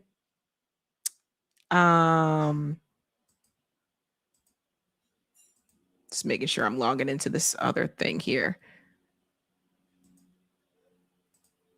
Make sure I log into this chat. I hate this. I hate when Substack makes people do this. Give me a second. It's like I have an article queued up and Substack will go, oh, you got to sign in. And we just sent you this code. Can you enter this code? And I'm like, why do I need to enter this code? I already put my email there. So why do I need to do this? All right, there we go. And I hate how. There we go. Okay. All right. Let's get to the next story here. Okay, get this. Now, there is a former playmate that is coming forward, and she is saying that obviously she has some things to say about what may have happened with her and Jeffrey Epstein, and how Hugh Hefner reported this and it was ignored. What's especially important about this story is the timeline of when this report happened and the fact that this was ignored. This adds a new dot on the timeline for the Jeffrey Epstein story. Really interesting. Let's get into the clip, and then we're going to get into the article here from Julie on Substack, who has been speaking to many of the Epstein victims who also took a deep dive into this. Check this out. A former Playboy playmate coming forward after she was abused and trafficked by Jeffrey Epstein, but allegedly ignored by investigators. Audra Christensen is her name, and she tells News Nation that she went to Hugh Hefner about her experience. And despite Hefner himself repeatedly calling the FBI to alert them, the Bureau never reached out to her or looked into her claims. That was all the way back in 2005. Stop. 2005. We need to write down notes here, or you don't, but I am. That date's important. So a former playmate came forward. Let's go back here one more time. 15 years later, by Jeffrey Epstein, but allegedly ignored by investigators. Audra Christensen is her name, and she tells News Nation that she went to Hugh Hefner about her experience. And despite Hefner himself repeatedly calling the FBI to alert them, the Bureau never reached out to her or looked into her claims. This is a big one. Hugh Hefner, and we heard some speculations about the Playboy Mansion too. So Hugh, you ain't getting off that easy. But Hugh Hefner, according to this former playmate, contacted the FBI about Jeffrey Epstein, and nothing happened. If someone like Hugh Hefner, who again, rich, wealthy guy, lots of resources and connections, if he wasn't able to move the needle on Epstein, nobody would. 2005. Stick with that date for just a second. That was all the way back in 2005. 15 years later, she says she reached out to the FBI again because of threats to her family, but she was never able to reach the Bureau. She alleges that she even hired an attorney to get them to help, but still nothing. Christensen also claims she was not the only Playboy playmate to be allegedly preyed upon by Epstein in that time. Her allegations are included in a lawsuit filed by 34 Epstein survivors. The FBI now actually trying to dismiss that case, arguing they were too late to file. For more, we are joined by News Nation law and justice contributor Jennifer Coffindaffer, a former FBI special agent. Jennifer, always good to see you. This is a bit mind-boggling. If these allegations are true, Hugh Hefner is calling the FBI about Epstein back in 2005. How does the FBI explain not following up with a woman who was allegedly being identified as a victim? The key there is the date, 2005. Okay. And then the other part here is that it sounds like she followed the right steps. She got a lawyer, got representation, tried to do everything that she could to, get some type of legal ramifications applied towards Jeffrey Epstein here. And nothing. I'm just thinking about all the people that could have been saved if this guy would have been held accountable back in 2005. That's all. Well, Hannah, as an FBI agent at this time, I can tell you that there are priorities that are listed for all supervisors and staff. And essentially at this time, this is on the heels of 9/11, counterterrorism, counterintelligence, transactional corporations, things like this, public corruption, that was the priority. And unfortunately, human trafficking wasn't. And I'm not trying to provide some sort of excuse, because there is no excuse, but merely an explanation. So if you do the crime, if you did this, then obviously the rhyme is you're supposed to do the time. In my opinion, it doesn't matter if human trafficking wasn't on the radar or wasn't a priority at that point in time. Okay, and first of all, it should have been, but also that if he violated someone, then there should have been some type of accountability. Here's the reality, though. The FBI didn't touch it because they didn't want to touch it, because they were protecting Jeffrey Epstein, because they were protecting other people in the Epstein class. That's really what this is about. It's not just because it wasn't a priority at that point in time. They were protecting a lot of people. And the fact that Hugh Hefner reached out, and even him with all of his wealth, could not get the FBI to move the needle. What does that tell you?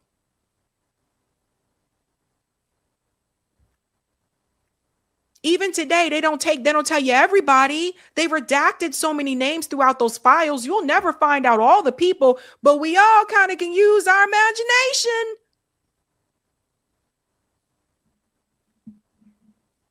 Because this goes deep, it goes further. To me, I do not believe this is just about, some of these leaders of different countries, the billionaires and all type of stuff. It's more than just that. I believe this traces all the way back to the Rothschilds. There's mention of them throughout the Epstein files. And I don't see nobody trying to drag them into court either. So there's a lot of protection that's happening here, folks. And Elon Musk, even with all his ridiculousness also throughout the Epstein files and asking to go via email, begging to go, this guy is now a fucking trillionaire. How was that allowed? You think someone just becomes a trillionaire? No. You have to be allowed to become one. Same with the billionaire class. They don't let just anybody get up there. You have to be allowed. Everybody get it? I don't care how hard you work in your life. You don't just become a billionaire. They allow you to become a billionaire. And what kind of secrets are all of them keeping exactly? I wonder. We keep hearing that authorities did not know the full extent of what Epstein was doing. And what you said makes complete sense. 9/11 just happened. There were other priorities. At what point does that explanation become impossible to believe, though? Again, this was in 2005. Well, that's the problem. To wait 15 years to conduct this interview and to actually get down to the nitty-gritty of what Epstein alleged, that is just too long to wait. And I would say somehow this got backburnered, and it should have never happened, that it would take so long for this investigation to follow through. 9/11 happened in 2001. The report was 2005. I was alive. I remember what was going on at that time. The report was 2005. So you mean to tell me no other crimes was looked into because of not? No, of course not. This is ridiculous. This is such a poor excuse for journalism here. They didn't look into it because they were protecting certain people. Yeah, Christensen said 15 years later, there were threats to her family, and she still couldn't get the FBI to meet with her. What does that tell you about how alleged Epstein victims were being treated? Well, it's terrible. And following this case so closely, the Epstein victims, I can tell you there's just no excuse that explains why these victims were not prioritized, why they weren't interviewed. And unfortunately, it just really had to do with priorities. I'm not saying it was right. I'm just providing that was truly the explanation. It is your job as a journalist to push back on the bullshit, I believe, right? Regardless of what they told you was the excuse that they gave. Because the reality was this: When I hear this woman say that 9/11 had just happened, that was false. 9/11 happened in 2001. This was 4 years later. 4 years later. The FBI, and there are multiple FBI, different facilities and things like that. That was not the only thing they were looking into at that point in time. That's bogus and it's ridiculous. I think they thought, let's just brush it aside. Nothing else is going to come from this. They didn't imagine that later on other people would come forward and they would go to the media. But to me, it sounds like this woman took the right steps, that she did what she was supposed to do. And see, this is why sometimes survivors don't come forward. This is exactly why, because they're just like, well, let's see who's being accused, and then be like, yeah, we're not going to say anything about that guy.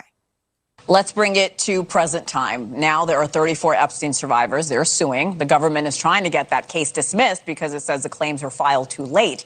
Legally, that may be an argument. It makes sense even. Politically, though, how does that even look?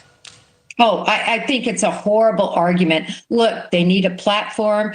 They need to tell their stories. And quite frankly, anyone who is responsible for the trafficking, for you, the Johns, if you will, the people who use these individuals, they need to be brought to justice. And I think that's what the American society is asking for.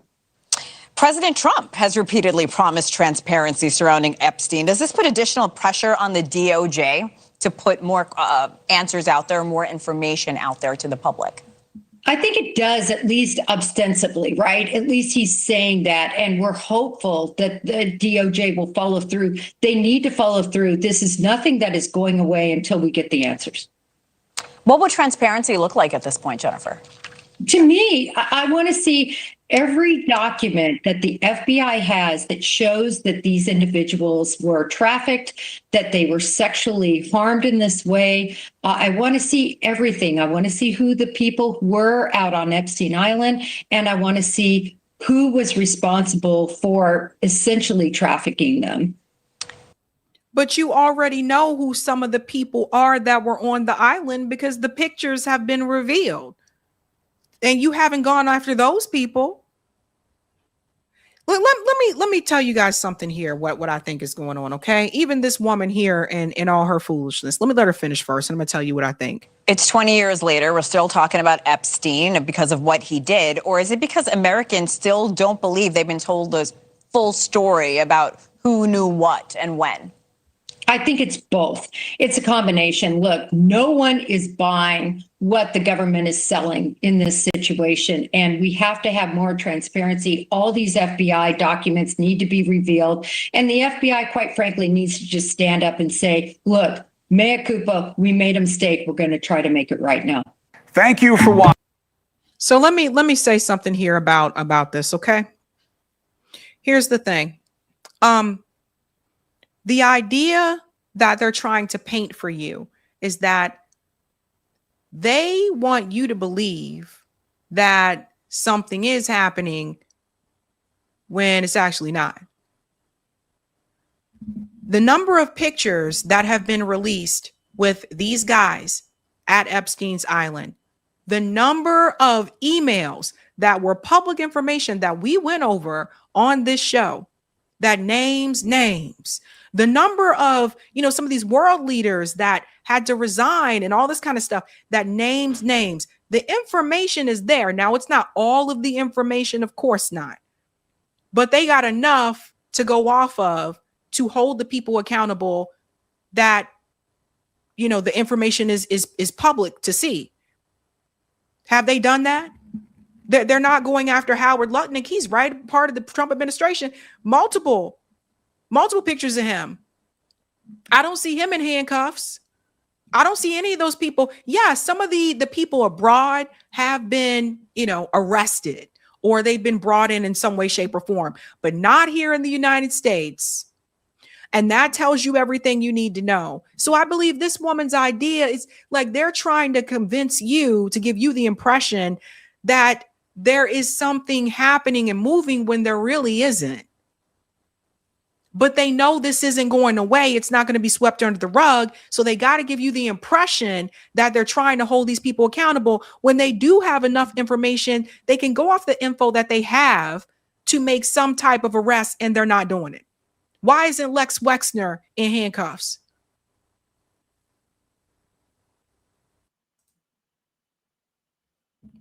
And David Copperfield, if that's even his real damn name, which I don't think it is. David Copperfield apparently is supposed to not be named. What the hell is that all about? So there's a lot of corruption that is happening here. But as you'll see here from Julie K. Brown, she's one of the earlier journalists that covered some of the Epstein survivors, like way back in the day. She dove into this and she said the time Hugh Hefner told the FBI about Jeffrey Epstein. So again, like the fact that we're finding out about all of this now is what drives me crazy. So it goes on to say here, right here, now we learn that another woman, a former playmate, Audra Christensen, also alleges she was sexually assaulted by Epstein and other men associated with him. And here's the kicker. This is what I was saying. Who are the other men? And this is the reason why I think the FBI didn't move. I don't think it had anything to do with 9/11. I think it has to do with who these other men were that were associated with him. It was reported, according to a federal lawsuit, by none other than Hugh Hefner, the late founder and editor of the Playboy magazine. Ms. Christensen alleged that she was trafficked and abused by Epstein and told Hefner about the abuse in 2005. At the time, she was living at Hefner's Playboy mansion in California. She went to him for advice. She was traumatized. It's not clear when the abuse occurred or how old she was, but she claimed it was Epstein. Mr. Hefner recommended that she report Epstein to the FBI. Ms. Christensen was asking Hef to call on her behalf because she believed that Hefner had law enforcement connections and the clout to ensure her allegations were taken seriously. Makes sense. Hefner called the FBI multiple times to report Epstein to the FBI. And according to the suit filed last year against the FBI on behalf of dozens of Epstein victims who claimed the FBI ignored tips about Epstein's crime. So what's important is that he called him multiple times. Not once, multiple. They did nothing. They did nothing. Okay? For 15 years, the FBI failed to investigate those tips. 15 years. Let's look at the timeline. When we look at the Epstein timeline, let's go back. Let's go biggity back. 2005. Look at this. Police opened a criminal investigation into Epstein in Palm Beach, Florida, after a 14-year-old girl's parents say he paid her for a massage. So this 2005, right? Federal prosecutors later say the abuse began as early as 2002. When did the former playmate come forward about her alleged abuse from Epstein and his other associates? 2005.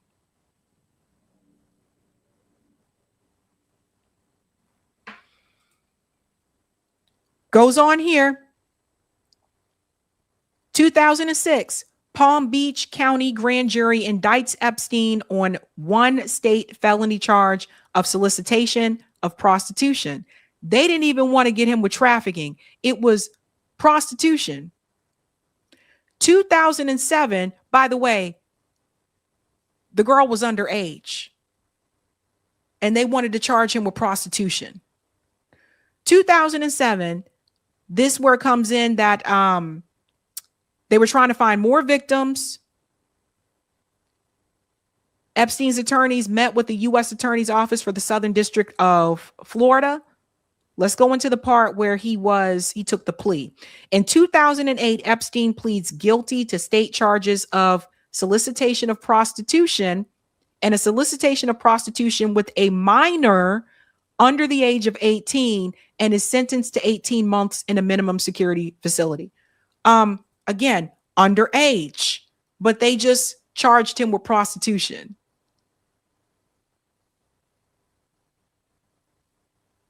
So because of that, let's see what happened next, because this is the important part. In 2009, he was released after serving less than 13 months. From that timeline, who knows how many other people were hurt?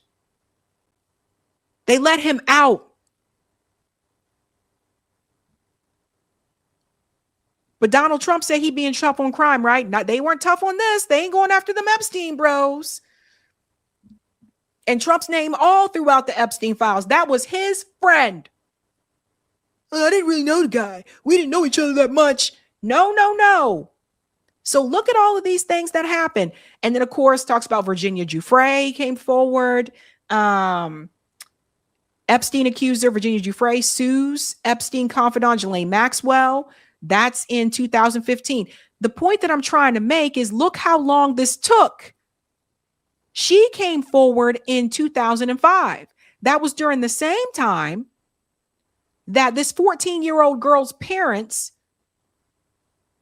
contacted police. And they got him with prostitution.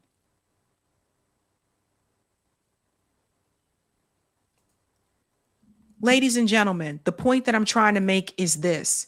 If Hugh Hefner was not able to get the FBI to respond, is it just my imagination, or is it that even he didn't have the power to get some type of accountability here with Epstein? Too many powerful people. As the woman said, the ex-playmate said, it was Epstein and other associates. We don't know who the others were, and that's important. That matters. So it makes you look back at a lot of different things and the timeline that was happening there. So if they weren't willing to listen to him, I mean, Virginia Giuffre, people got to remember, Virginia Giuffre put her life on the line. She came forward to the media. And now she's dead. She had to go to the media. That was the only way to get somebody to listen.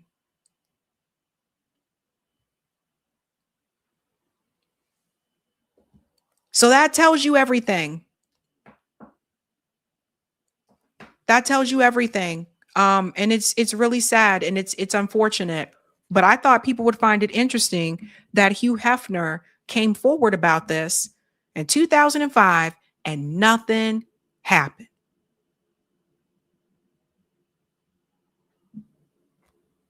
Eric, let's go to the next part for tight VNC.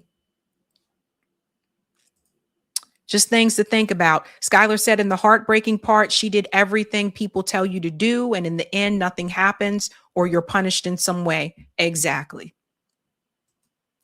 So, just very interesting. Very interesting. I feel like more information is going to come out over time too. I really do. I just think that there's just so much corruption in the world. So much corruption in the world.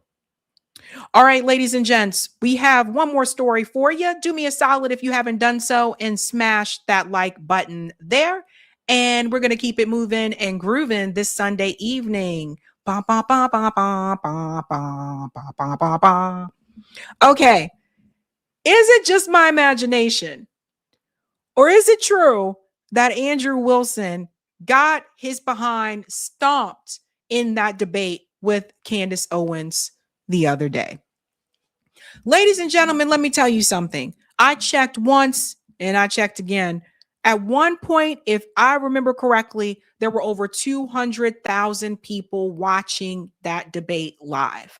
It was very long. We're not going to watch the whole debate here, but there is two parts that I do want to focus on from that debate.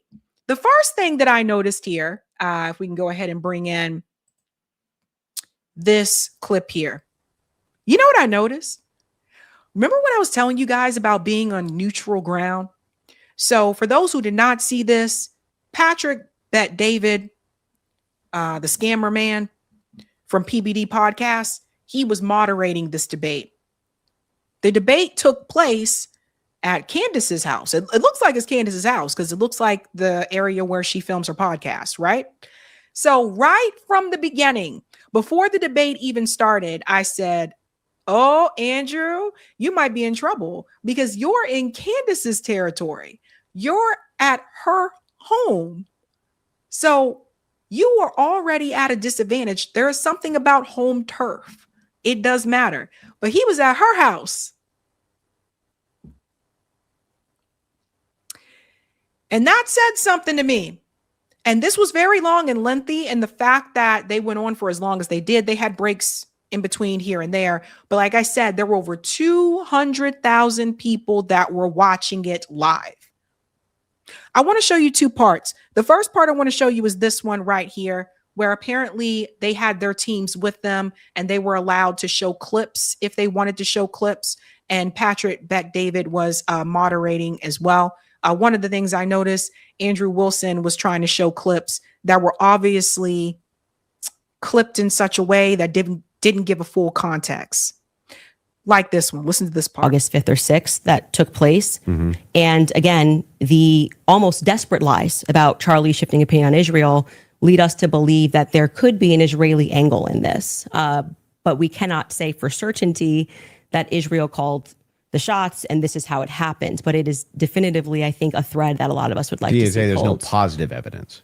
Whatever you want to say, however, positive, negative, however you want to say it. Well, positive evidence would just have a conversation. Material evidence and other evidences, which would what point we've said is on our show is what we said, which is this feels like a conspiracy building. There's no reason to lie about these things, and yet people are lying. BB ain't acting right. The Hamptons thing was weird, and the way they tried to shove the Israel narrative down our throat immediately. I mean, the day he died, posting a picture of him with an American and Israeli AI'd photo on the president's feed doesn't feel right. So. Do you have any evidence that Erica Kirk or TPUSA participated in the murder of Charlie Kirk? Now, this guy is apparently a conservative commentator. Yes, his name is Andrew, but he's not the Andrew who probably should have been doing this debate, which is Andrew Colvett from Turning Point USA. So we're going to call him Andrew. What are we going to call him? Fake Andrew? We'll call him Fake Andrew. I've never said they participated in the murder of Charlie Kirk. So how could I say that I have evidence they participated in the murder of Charlie Kirk? Okay. So then you don't believe that they did? I never have said that statement, so I'm not going to get you to ask me personal questions about things that I've never said on record. Okay, fair. Your team is sending messages in the back saying they have a video they want to play. Okay, go ahead. I don't know what the video is. Yeah, so teams could do that, guys. They could play videos. Yes, you said that there's a video you want to play that Candace said she has full confidence Israel was involved? Yep. Yeah. He said evidence that they killed him. I said this is why people think their involvement. So if they have the clip, they can play the clip. Yeah. They're referring to a clip. Yeah. Via whom? My guess is Pierre. Erica. I think that there's a reason Pierre knew that Charlie was dead first. I think there's a reason he was a priority. How? Why? I think France and Israel are involved in Charlie Kirk's assassination. And I'm going to put that out there with full confidence. Okay. I also involvement. I understand. Yeah. So you think you with full confidence, you think that I think that Israel's France involved. and Israel. Yeah, I mean, the person that gave me that thing that I reported said that French Foreign Legion were on the ground that day. Again, this would be at a professional limitation for me to then go and probe that information that I handed over.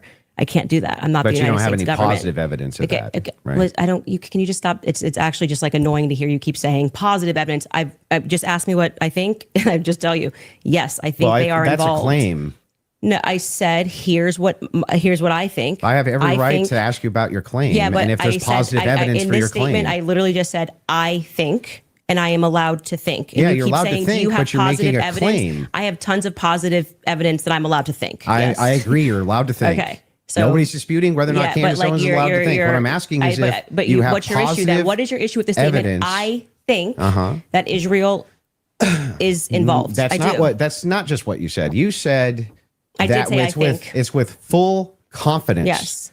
You would think that if you had full Can you have confidence confidence to think when you think? If I said, for instance, I think I'm going to be late to work, right, with full confidence, I would say my evidence for that is that I'm 20 minutes away and I need to be there in 5. Andrew, that's how you would know whether or not you had full I'm just confidence. going to tell you something. Hang on, let me finish. Sure.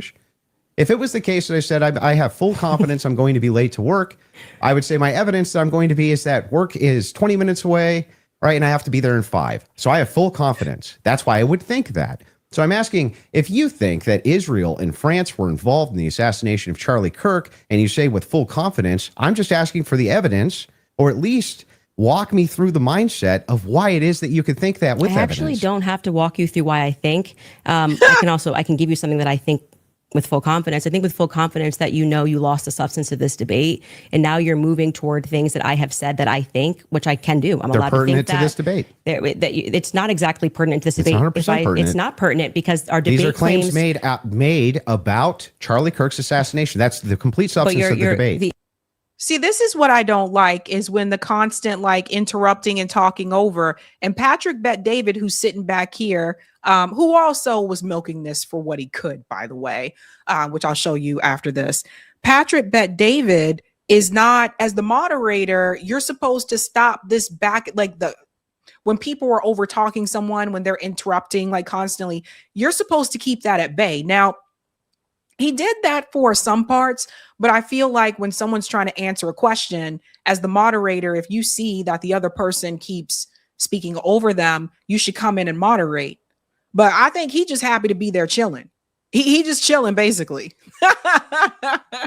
Actually, would you like to remind him of what our debate claims actually were? And would you like to remind you said I could ask you about any of these things to my heart's content? Feel free, but you do not get to structure how I'm allowed to reply or ask me why are you allowed to I'm not structuring how you're allowed to reply. I'm just asking you direct questions. I have full confidence that you do not feel that you represented your claim well. And so now what you came prepared to do is to present yourself like a professor of fallacies. I just want to know. And to say, you're not allowed to say that. You can't. You can say whatever you want. Watch the foot, because the foot was getting serious action. His foot was just da, da, da, da, da. His foot was dancing away. Nobody's disputing that. I'm asking. It seems like you are disputing it. I think that when this is all said and done, I've already explained to you. I explained at the beginning of this why I think Israel is ultimately going to be proven to have involvement in this. I just explained to you in the middle, and now you're wanting me to structure the sentence or provide evidence. You don't have to. You're just allowed to think, and I've explained to you my thought process. I don't need to structure it in a sentence. If you feel like a professor today, you picked the wrong day. Don't you think that tens of thousands or hundreds of thousands of people would want to know what Candace Owens' positive evidence for why it is that Israel and France were involved in the most traumatic public assassination of Gen Z's lifetime is? That's why they watch my podcast. So you're just going to drip to them? Here's why it's I not think dripping. that? Every time we come across any of these discussions, they're watching this in context and they know why I'm saying it. So, for example, when you're bringing up, Candace, where's your evidence for France doing this? I just told you someone who was high ranking in the French government, right? Who's nameless. Of course. But so there's good reason to doubt this. It's not a conspiracy, though, if I then took it to the federal government. You can't just go out there making a claim to the federal government. You get in trouble for making false statements and things of that nature. So, and then you go, well, I'm going to probe that. Well, how can you probe that? This happened I to can me. ask you, well, This that's is not my what I'm probing podcast. specifically. This is my podcast. I am sharing my life and my experiences and what has happened to me. And you're basically coming in like you're going to, regulate how I'm allowed to say Nope, it, if I'm I'm not allowed trying to to regulate say it. anything. I'm asking very You're pertinent sounding a bit questions. like a professor. He sounded like a gatekeeper to me. That's what I noticed during this debate. And it was a long, lengthy one. But to me, it seemed like he sounded like a gatekeeper. He just continued to, I guess, harp on this idea of how you're supposed to explain yourself, when you're supposed to explain yourself, and it needed to be done in such the right way. But it was very clear to me either he was frustrated or he was very nervous because the foot just kept moving. The foot was like if you watch his foot. So either nervous or frustrated there to some degree. But it's just weird to me. I feel like he did not come prepared for this conversation. And I'm going to show you more evidence of that. I think the most viral moment during this debate is when she simply did ask him to name one of the charges against Tyler Robinson. And to me, if you're someone coming into this debate who believes and is supporting that Tyler Robinson is the killer, nothing else to see here, folks. You should at least be able to name one of the charges that Tyler Robinson is being accused of. And that's the part I want to get into in just a second after she finishes here talking to him, saying he's a professor. They're trying to regulate and say, Candace, You sound very can't say, defensive and like you just don't want to answer questions. I did answer your question 3 times. I just didn't say it in the way that you wanted me to say it. You just kind of obfuscate and you run away from it. But I would like for you to actually focus on it. Let's just go through every clip that you guys have prepared because it's pretty. I think with full confidence, people will recognize the strategy that you're trying to employ. So let's get to the next clip you have prepared. Sure. So that was one of the things that he was doing. His team was showing clips, but they weren't showing clips that included the full context. And that was something that she did call out here. They can pull up whatever clips they want. Whatever it is that you guys have prepared. So but I would still, on this point, I just want to make sure that you have full confidence that France and Israel were involved in the assassination of Charlie Kirk. I think you have no evidence for it at all that you'll give us. Well, I already did tell you where it came from. Like I said, I can explain it to you. I can't understand it for you. Did that same higher up tell you that he was going to kill, or that France killed Charlie Kirk, or just that you were in danger? They said that the French Foreign Legion was involved and on the ground that day. I've already said that. You just don't like hearing it. No. Candace, just out of curiosity, Yes. when you pass down that message to Tulsi or Trump, Tulsi's office, yes. Tulsi's office, are you giving them who told you that, or you're just saying, here's what I heard from somebody? And I have this.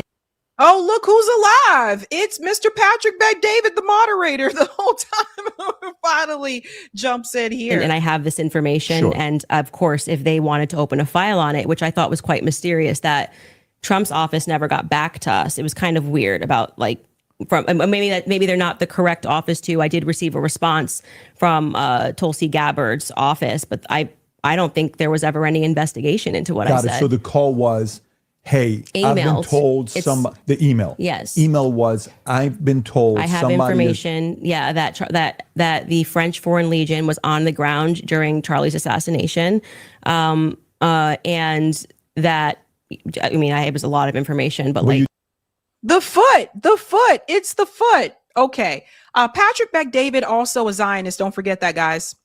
Don't forget that. This guy said, just be careful with this. Watch, because when I saw this debate was about to happen, I said, Patrick Bet-David, the Zionist. And I often wonder if he went in as a mole. I really do. This guy interviewed Benjamin Netanyahu and kissed his ass throughout that interview. Now, he benefited from this monetarily as well, because this debate was also streamed on his channel as well. But that's who this guy is. So don't forget that. The guy who wouldn't ask Benjamin Netanyahu any tough or serious questions, a traitor to his own freaking people, is Patrick Bet-David. So let's remember who this guy is. This is probably the most viral moment here, when he couldn't seem to name one of the charges. When you pulled out your phone just before you asked that question, did somebody by chance text you that question? You can check my phone. I'm just curious. No, you can absolutely not. I have not had one communication with a single person, not even my producers who are in there this whole time we were here. You want to check my phone? I'm happy to do it. If I may ask a question, is that permitted? Go ahead. Just so I also have clarity, since your basis has been evidentiary, you keep saying that you have evidence or like you are following evidence. Which one of the charges against, or all of them, do you think Tyler Robinson is guilty of? The specific charge? Yeah. Yeah. So I think is that Tyler Robinson shot Charlie Kirk. Yeah, but of the 7 charges that he's being charged. Yeah. Can we list them real quick? I'll tell you exactly which ones. We'll pull them up. Well, do you know any of the charges that he's up for right now? Yeah, of course. But I want to make sure that we have them listed. Yeah, but like can you name one? Because my general perspective is that you don't actually care about this case. You're not following the case. That's the question. You're just not following it enough. It seems pretty, like, if you're going to engage and you're going to say the evidence is overwhelming that Tyler Robinson is guilty, I just think that you should, like, right. Can you tell me one? Then let's do the counter. You can really, no, this is a great gotcha. No. You just got to ask me, play clips out of context, put me in the hot seat. So please just answer the question. This is fair. Name all 7 since you've been following the case. Okay, sure. You name one. Yeah, you named all 7. I'm happy to do that, but can you name one? I think he's been charged with murder. That's actually incorrect. Okay, great. Now name all 7. He doesn't even. This is like name all 7. And I can you name all 7? I can. Then do it. Why does he get to name 1, but she has to name 7? That doesn't seem fair, does it? But he exposed himself, and listen for it. Listen for this now. Sure, you don't have to do it. No, do it. I'll count them. Go ahead.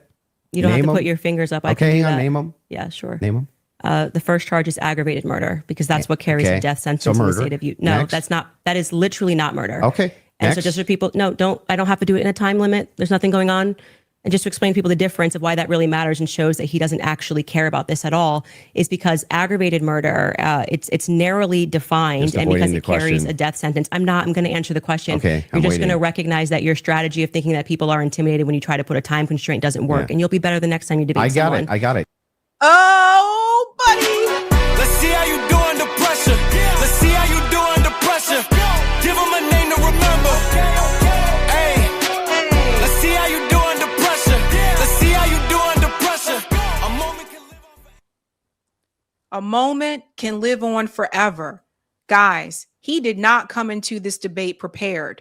You mean to tell me he couldn't name at least one of the charges, but he was so confident in his ability to debate and win this debate, but he couldn't name one of the charges. But she has to name 7, by the way. I don't know. This guy, from what I understand, he bet $300,000 for this debate, that he would win this debate. $300,000. I think she increased that and raised it to $500,000. So I based on what I saw from this debate, it sounds like Andrew might owe Candace some money. If I was her, I wouldn't take that money, right? Like, if he has $300,000, this is another thing.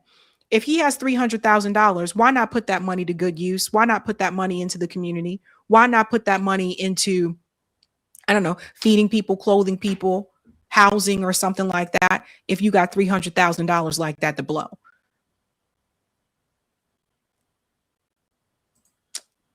Yeah, that's the bet he made. Give me the other ones. The more you cut me off, the longer I'll take. Do you want to just wait for me to finish of why that's a big difference so that people don't walk away? No, I just want you to list the charges. Yeah, I'm going to do that. You just don't get to pretend that there's a time constraint for me to do that. Well, how long does it take you to list 7 charges? Because I'm speaking. You just got to. It sounds like you're just delaying it because you don't know them. I know all 7 of them. Then and I'm going to say again, because you're going to get embarrassed. You don't have to rush this. I'm also showing an example of a very flawed debate strategy. I am under no time constraint. I got one. Great. The second charge is the felony discharge of a weapon. The next 2 charges are for obstruction of justice. Okay. The next 2 charges are for witness tampering. And what's the specific charges, though? That is them. Obstruction of justice, obstruction of justice, witness tampering. Okay, and there's no other specifics to them. Well, I can tell you why he's being charged. No, just the charges, and then 7? Yeah, see, the bad thing is when you try to be an a-hole and it doesn't work. What's the 7th? The last charge is violence in front of a minor. Okay, got it. So then he's being charged with murder. You just say aggravated murder. That's the distinction? You just want to... It's a massive... It's like you cannot... So again, if TPUSA contributed that money, again, why not put that money into the community and do some good with it? You know, $300,000. And also, this guy is basically, someone said Timu Andrew. Yeah, Timu, he's substitute Andrew. The Andrew who should have been sitting there for that debate was Andrew Colvin. So I guess, you know, some other Andrew dude comes in who's a conservative commentator to have this debate because real Andrew apparently didn't want to be there. So you get Timu Andrew. That's what happens. Say murder versus aggravated Massive murder. distinction. This gets to the entire crux of why him being up for the death sentence. And I actually find the defense's filing about why this is not aggravated to be very compelling of why it's not aggravated murder. I actually think that if the state was going to even try to pull this off, they should have charged him with just murder. And then I do also, again, want to stress to audiences that debate strategy of thinking that you have to speak faster or somebody puts your hand up and they try to pretend like it's some sport. I think he thinks it's a blood sport. It's not. It's about being right and being principled when you're engaging. And you can make mistakes. I make mistakes all the time, but at least be genuine in pretending that you care about this case enough to know one of the 7 charges that are up against Tyler Robinson when you say the evidence is overwhelming that he's guilty. Oh, we got to drop the beat.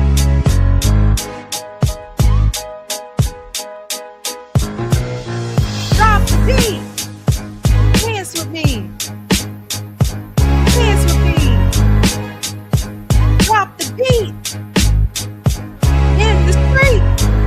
All right. Yeah. That's a big one. That's a big one. I think that was the big miss that he had there.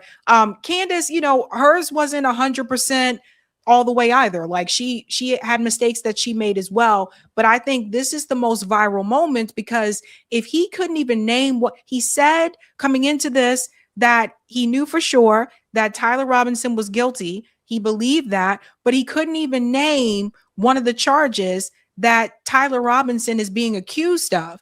So that speaks volumes. That means you were not prepared. And then you went on her turf. It's like, let me destroy you in my home. I mean, it's so brutal. If you would like to move to final statements, I'm fine. I want to make sure Andrew has had the time that he has requested. I think your team would like to pull up the 7 charges that he just asked you about. If you guys want to pull that up just to confirm the 7 you went through. Can you guys zoom in a little bit? For aggravated murder, felony discharge of a firearm, obstruction of justice, which is counts 3 and 4, 5 and 6, tampering with a witness, and count 7 violent I said offense in the presence of a minor. In front of a child. Yeah. So 5, 6, tampering witness, 3rd degree felony. Now I did notice something. I just was curious about. If I'm just wondering. So it almost kind of sounded like he just realized what those were. That's what I was saying. I just don't feel like he was prepared. When you pulled out your phone just before you asked that question, did somebody by chance text you that question? You can check my phone. I'm just curious. No, you can absolutely not. I have not had one communication with a single person, not even my producers who are in there this whole time we were here. You want to check my phone? I'm happy to do it because you're just going to get double embarrassed. Where's my phone? You want to see it? I'm just curious. Yeah. You can literally do that. Here you go. PBD, you're the moderator. Okay. Take it. Let's see See it. if anyone was texted at all during this debate. All right. About the violent charges or anything. I'm looking through this. You give me permission. You so I'm have looking full up, I'm not gonna permission to give go names. through my phone. I don't need to cheat. So the last one has nothing to do with it. It's just a compliment. Mm-hmm. I haven't even read my text messages. That's so a compliment. He's reading them. You're okay. You'll give me permission. Yes. I'm just going to read 3 of them Yes. to 1132 because after that, I don't need to read it. Any other texts? Could have been Telegram. Could have been something. All like I that. have is Signal. You can check that too. I only have Signal. Oh, this is bad. Telegram I This used in is Russia. bad. And that was it. I downloaded from I'll Russia. take your word for it. Yeah. Then- I don't need to I Okay. deeply care about this case. I don't need to pretend I get to it. know If you stuff that deeply I care don't about know. the case, I Yeah. just, I have. Oh, that was probably the worst part, at least for Andrew, because the thing is that, dude, you told her to name 7. You couldn't name 1. So maybe he hasn't been following this case as much as he thought he had. Is that just my imagination? Is something else just my imagination? Again, because he's saying that he won this debate. The foot. We can't let go of the foot. It was at this moment that he knew he fucked up. The foot. This is what the body language, this type of behavior, anxious. When the foot kept coming back, he knew it was problematic. People were saying she actually debated a clown. I won't keep this up for too long. Sabby not too friendly of clowns. Clowns are kind of weird. Professor Zinka said, how did Andrew not even review the charges before doing this debate? What an idiot. That's what I'm saying. Like, I feel like he just was not prepared. Like, now check this out. Like I said, scammer dude Patrick benefited from this too, because what he did is he also live streamed this on PBD podcast, which I'm sure all parties probably agreed to, but he got 1.5 million views from it. Candace got more views than he did.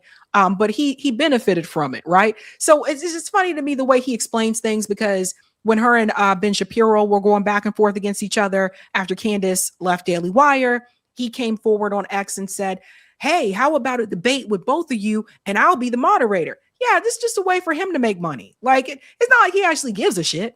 It's not like he really cares about the issue. That was just a way for him to make more money. And he knew he could make some money off of that.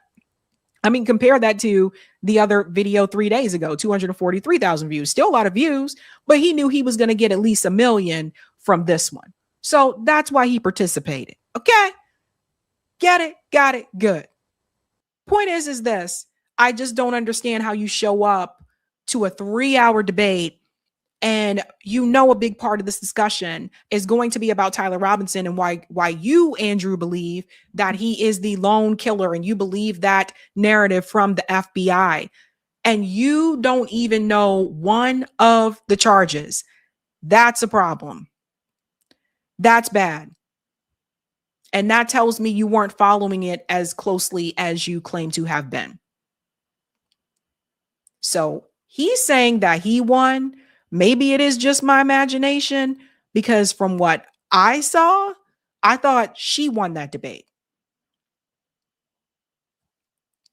3 hours, folks. 3 hours. So very interesting times. Ladies and gents, thank you. Thank you to all of you who donated to the back to school event. Many of you have been asking this as well. I know I still have to send that recording to those of you who attended the mutual aid workshop in what month is this? August. In July. I need to email that to you guys. I'll email it to you on Monday. I got it on my calendar, so I won't forget this time. But many of you have been asking if I could show you what that looks like. So I did get a video of the setup to show you guys what it looks like when we actually do this. All right, guys, so if you try to do an event like this, we're just going to show you how we set it up, right? So we have like the juice boxes, the pancake mix, and the syrup, and we have like little tote bags there to put those in. And then we have over here on this side, the book bags. We separate the book bags by color. It's easier that way. So if someone wants pink, blue, you see what I'm saying? Easier. And then we have the lunch here. And for us, we got the Chick-fil-A lunch boxes. So you can just get the boxes here. It's easy to do so people can grab it and take it with them. So that's how we do it. So thank you to everybody who donated. Really appreciate you. Thanks so much. Okay, so this is important, guys. We had 100 book bags. Some of them we had to put under the table. And we actually put the supplies inside the book bags. So all the school supplies are in the book bags. We stuff them before we even get there. They're already filled. That saves you time. So that's important. Just go ahead and put them in the book bags. And this was actually Kate's idea in the past to do different colors because kids don't all want the same color. And so what they do is when they come up, we ask them, what color do you want? And they point to the color, and that's the book bag that they get. So Kate, this was Kate's idea too. That's Terry. She's one of the Boston Mutual Aid organizers with me. Kate's idea was the breakfast tote bags where we had the pancake mix and the syrup and the juice boxes. That goes in a separate tote bag. And then what we do, Charlie was holding the camera so you couldn't see him standing there. But what we do is Charlie did this station with the breakfast bags, and then Terry did the book bag station, and then I did the Chick-fil-A station. So I have them leave when they exit the food, they get the food last. It's just easier. Haven't done a lot of events before, like when I worked at university. If you have something combined with food, it's a lot easier. If they're trying to exit, you have them get the food last so they can scoop that up, and they're not trying to hold food and grab other stuff at the same time. So that's how we do it. So I just wanted to show you guys so you get a sense of that. Now for this one, we did do it outside. The weather was pretty nice. This was where the Dorchester and Roxbury line meet. So we did it there. But usually we do it indoors. For most of our events, we do indoors. So just to give you an idea, it's simple. Like notice there's nothing fancy about it. It's simple. We try to keep it as simple as possible. The more complicated you make it, the longer these things take to happen and people get confused, right? So just 3 stops: breakfast, book bags, lunch to go. That's it, right? So that's how we do it. And again, if you want to do one of those like back to school events, I highly recommend having the school supplies already inside the book bag. Because if you have people come up there and they're like, oh, I need erasers, we need glue, we need da-da-da, ain't nobody got time for all that. And it holds up the line. So if you know how to do an assembly line, that'll work for you. I'll get into this a little bit more at the next mutual aid workshop, which will be in September, where I explain to you guys virtually like how the setup can go. And if you notice, there's nothing, we don't even have the tables are those tables that you can just fold and carry with you. So it doesn't have to be fancy. Efficiency matters more, right? So the supply and efficiency is what matters. Okay. All right. That is it for me tonight. Eric is going to come on and close out the show, and I will see you guys live Tuesday night, which is also another election night. That is going to be a big one because that's Florida. Yeah, that's a big one. More of it. You had a lot of stuff out there. Yeah, it's 100 book bags. Like it's I we can always see why do you had to keep 100. it moving. You got a lot of stuff moved along there. That's great. And they go fast. Like when we were out there on Saturday, everything was gone at 12. We started at noon. Everything was gone at 12:30. Everything was gone. So next year we were talking about possibly increasing the amount of bags, like maybe from 100 to like 150. And then the other thing is other people have already reached out to me and told me like, guys, this is needed all over the country. This is not just a Boston thing. Like the back to school events, like a lot of families, they may not have the money and stuff to get all the stuff. And then the schools are adding all these extra items. Like they're requiring kids here to have headphones now. I didn't need that when I was in school. So this is needed all over the country, rural America, urban America, all across the country. People need like the back to school stuff. So that's a big one. Yeah. Super chat. Thanks from Exit who says, I love that. And Dublin Fitzpatrick saying, thank you for helping the little kids. Yeah. Thank you. Yeah. It's a big one. So again, like I said, like when I look at the way that money is spent, like $300,000 towards a debate, why not put that money into the community? That's what I'm saying. Lots of money out there. You had this one. I'll give you this one before you go from Cannabis. Our imagination is being confirmed. Thank you for being there, Sabby. Thank you. So they're on theme. I feel like listening to that song now. Okay. All right. I'm out, guys. Have a good night. Keep up the fight. All right. See you. I'm going to hang on here for a few more minutes while we let Sabrina get on with her Sunday. Let's see, we also had one here from, thanks for the super chat from One Upped, who said, I wish we didn't need things to help sustain communities within a capitalist system, but rather action that moves to dismantle the system itself. And I hear you. And I would say, let's make it be of a piece, right? Of a piece together. If you look at what 11 Demands is talking about, it's talking about a convergence of direct action, mutual aid, which backs your direct action, and those electoral efforts as well, but connected and directed by those sets of demands, and have it be of a piece. And I think it's possible for us to do all those things, chewing gums and walking at the same time. I think we can be doing all those things at once if it's backed, if we have numbers, right? And if it's backed by that clear set of demands. And thanks for this one, Sean Williams, who's saying to Sabby, thanks for being a good person. Thank you, Sean. Appreciate all that. All right, I'm just going to see what else we got here in the queue for super chat. Some of these go back to the earlier stories. Let's see. Thanks for the super chat from Adrian Jones. No U.S. got him. Men suffer, women are in trouble. Going back to the Hugh Hefner story, I think. And thanks for the super chat from Marvin Vargas, who says, perfect time, false flag, Op USA, Zio did 9/11, rally peeps. All right. Thanks for that one. Thanks also for this one from Marvin. Have Susan Lindauer, ex-Bush family member, CIA liaison, 9/11. And shout out to Chill 2353 for gifting those Sabby memberships. We've been seeing those tonight. And we got this one. Thanks for the super chat from RNR TV, who says, hey, Sabby, did you hear that James McGovern wants to place sanctions on Burkina Faso over fake allegations of human rights abuses? He's from Massachusetts. Yeah, and we tend to come back to that whole core concept that it's a uniparty, really, when you dig down to it.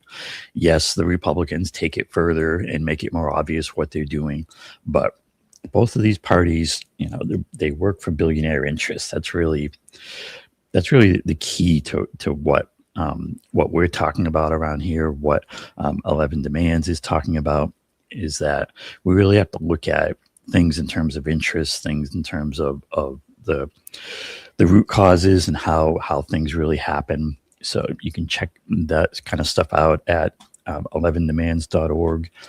This is kind of what the page into there looks like. And, I wasn't sure what to talk about with the couple more minutes I have in here. So let's spin the wheel.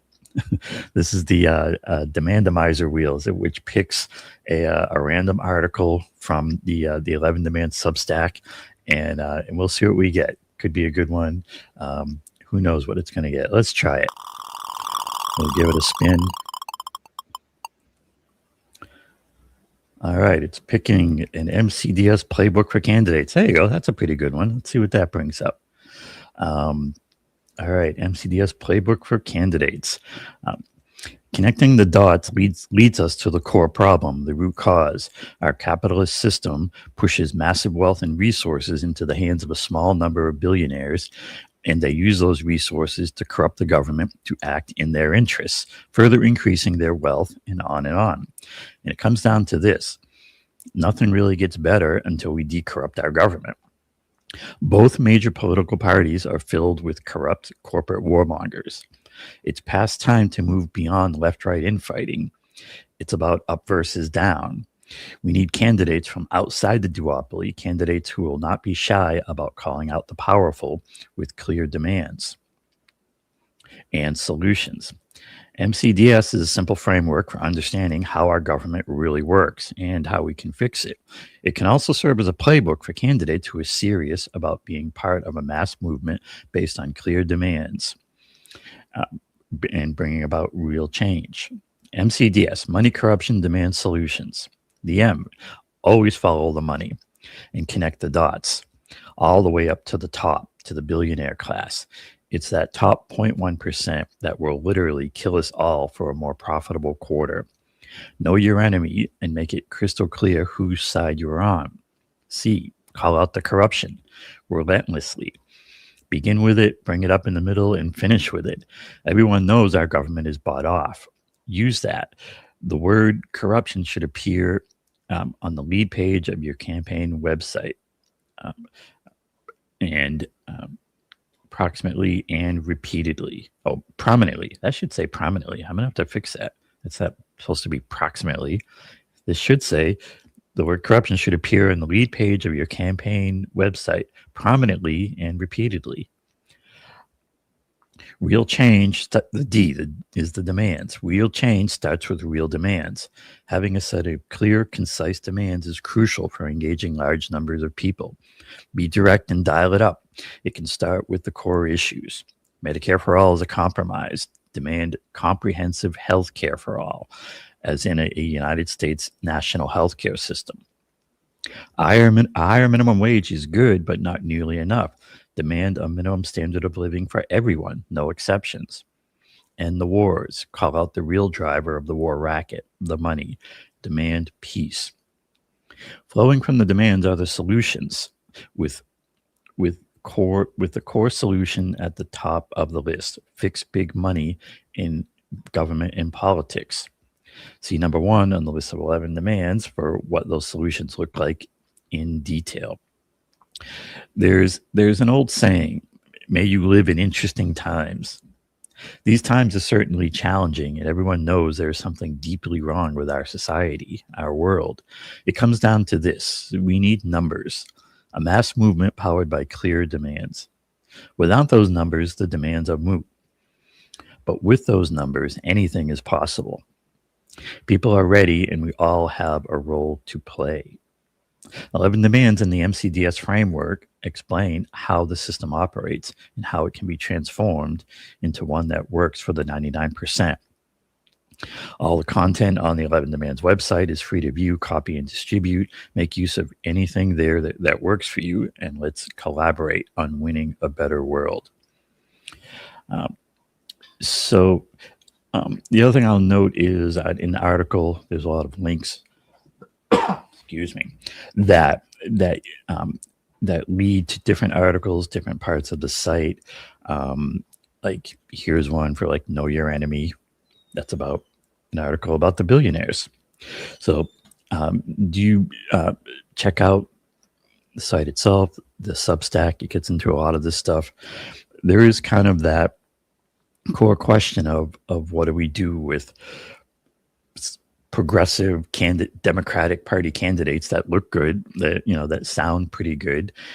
And, I think we really have to be kind of hard on them and be saying, how can we believe these good things that you're saying if you're a member and you're part of a genocidal party, which describes either party. I'd say let's, say these things sound good, but, when are you going to exit those parties and form something new, something real? And the other part of it is it does need numbers. It does need a movement. So that's something for all of us to work on together and, see where we can get to. It's going to take a lot of people. It's going to take everyone, and we're working on it. Got a couple more super chats that snuck in here at the end. Let's see. Thanks for this one from Soimani, who says, the Mexican special forces and military did capture those criminals on the FBI most wanted list and then extradited them to the USA. But of course, they like to take the credit, and that is a fact. Thanks for that one. And thanks for the super chat from Cannabis, who says, thank you for being there too, Eric T. Red. Well, thank you very much, Cannabis. And thanks so much for the generous super chats. All right. That's going to do it for us for today. So you can catch Sabby in the show live. Should be our next live show should be Tuesday at 7 p.m. Eastern. And we hope to catch you then. We'll see what we have then. Check that out. Of course, check out the old 11demands.org for stuff on there that we're working on. Until then, I want to thank everyone for watching, and thanks for listening to me for a little while here at the end. And like our Sabby likes to say, have a good night, keep up the fight, and we'll see y'all next time. Thanks all. Peace.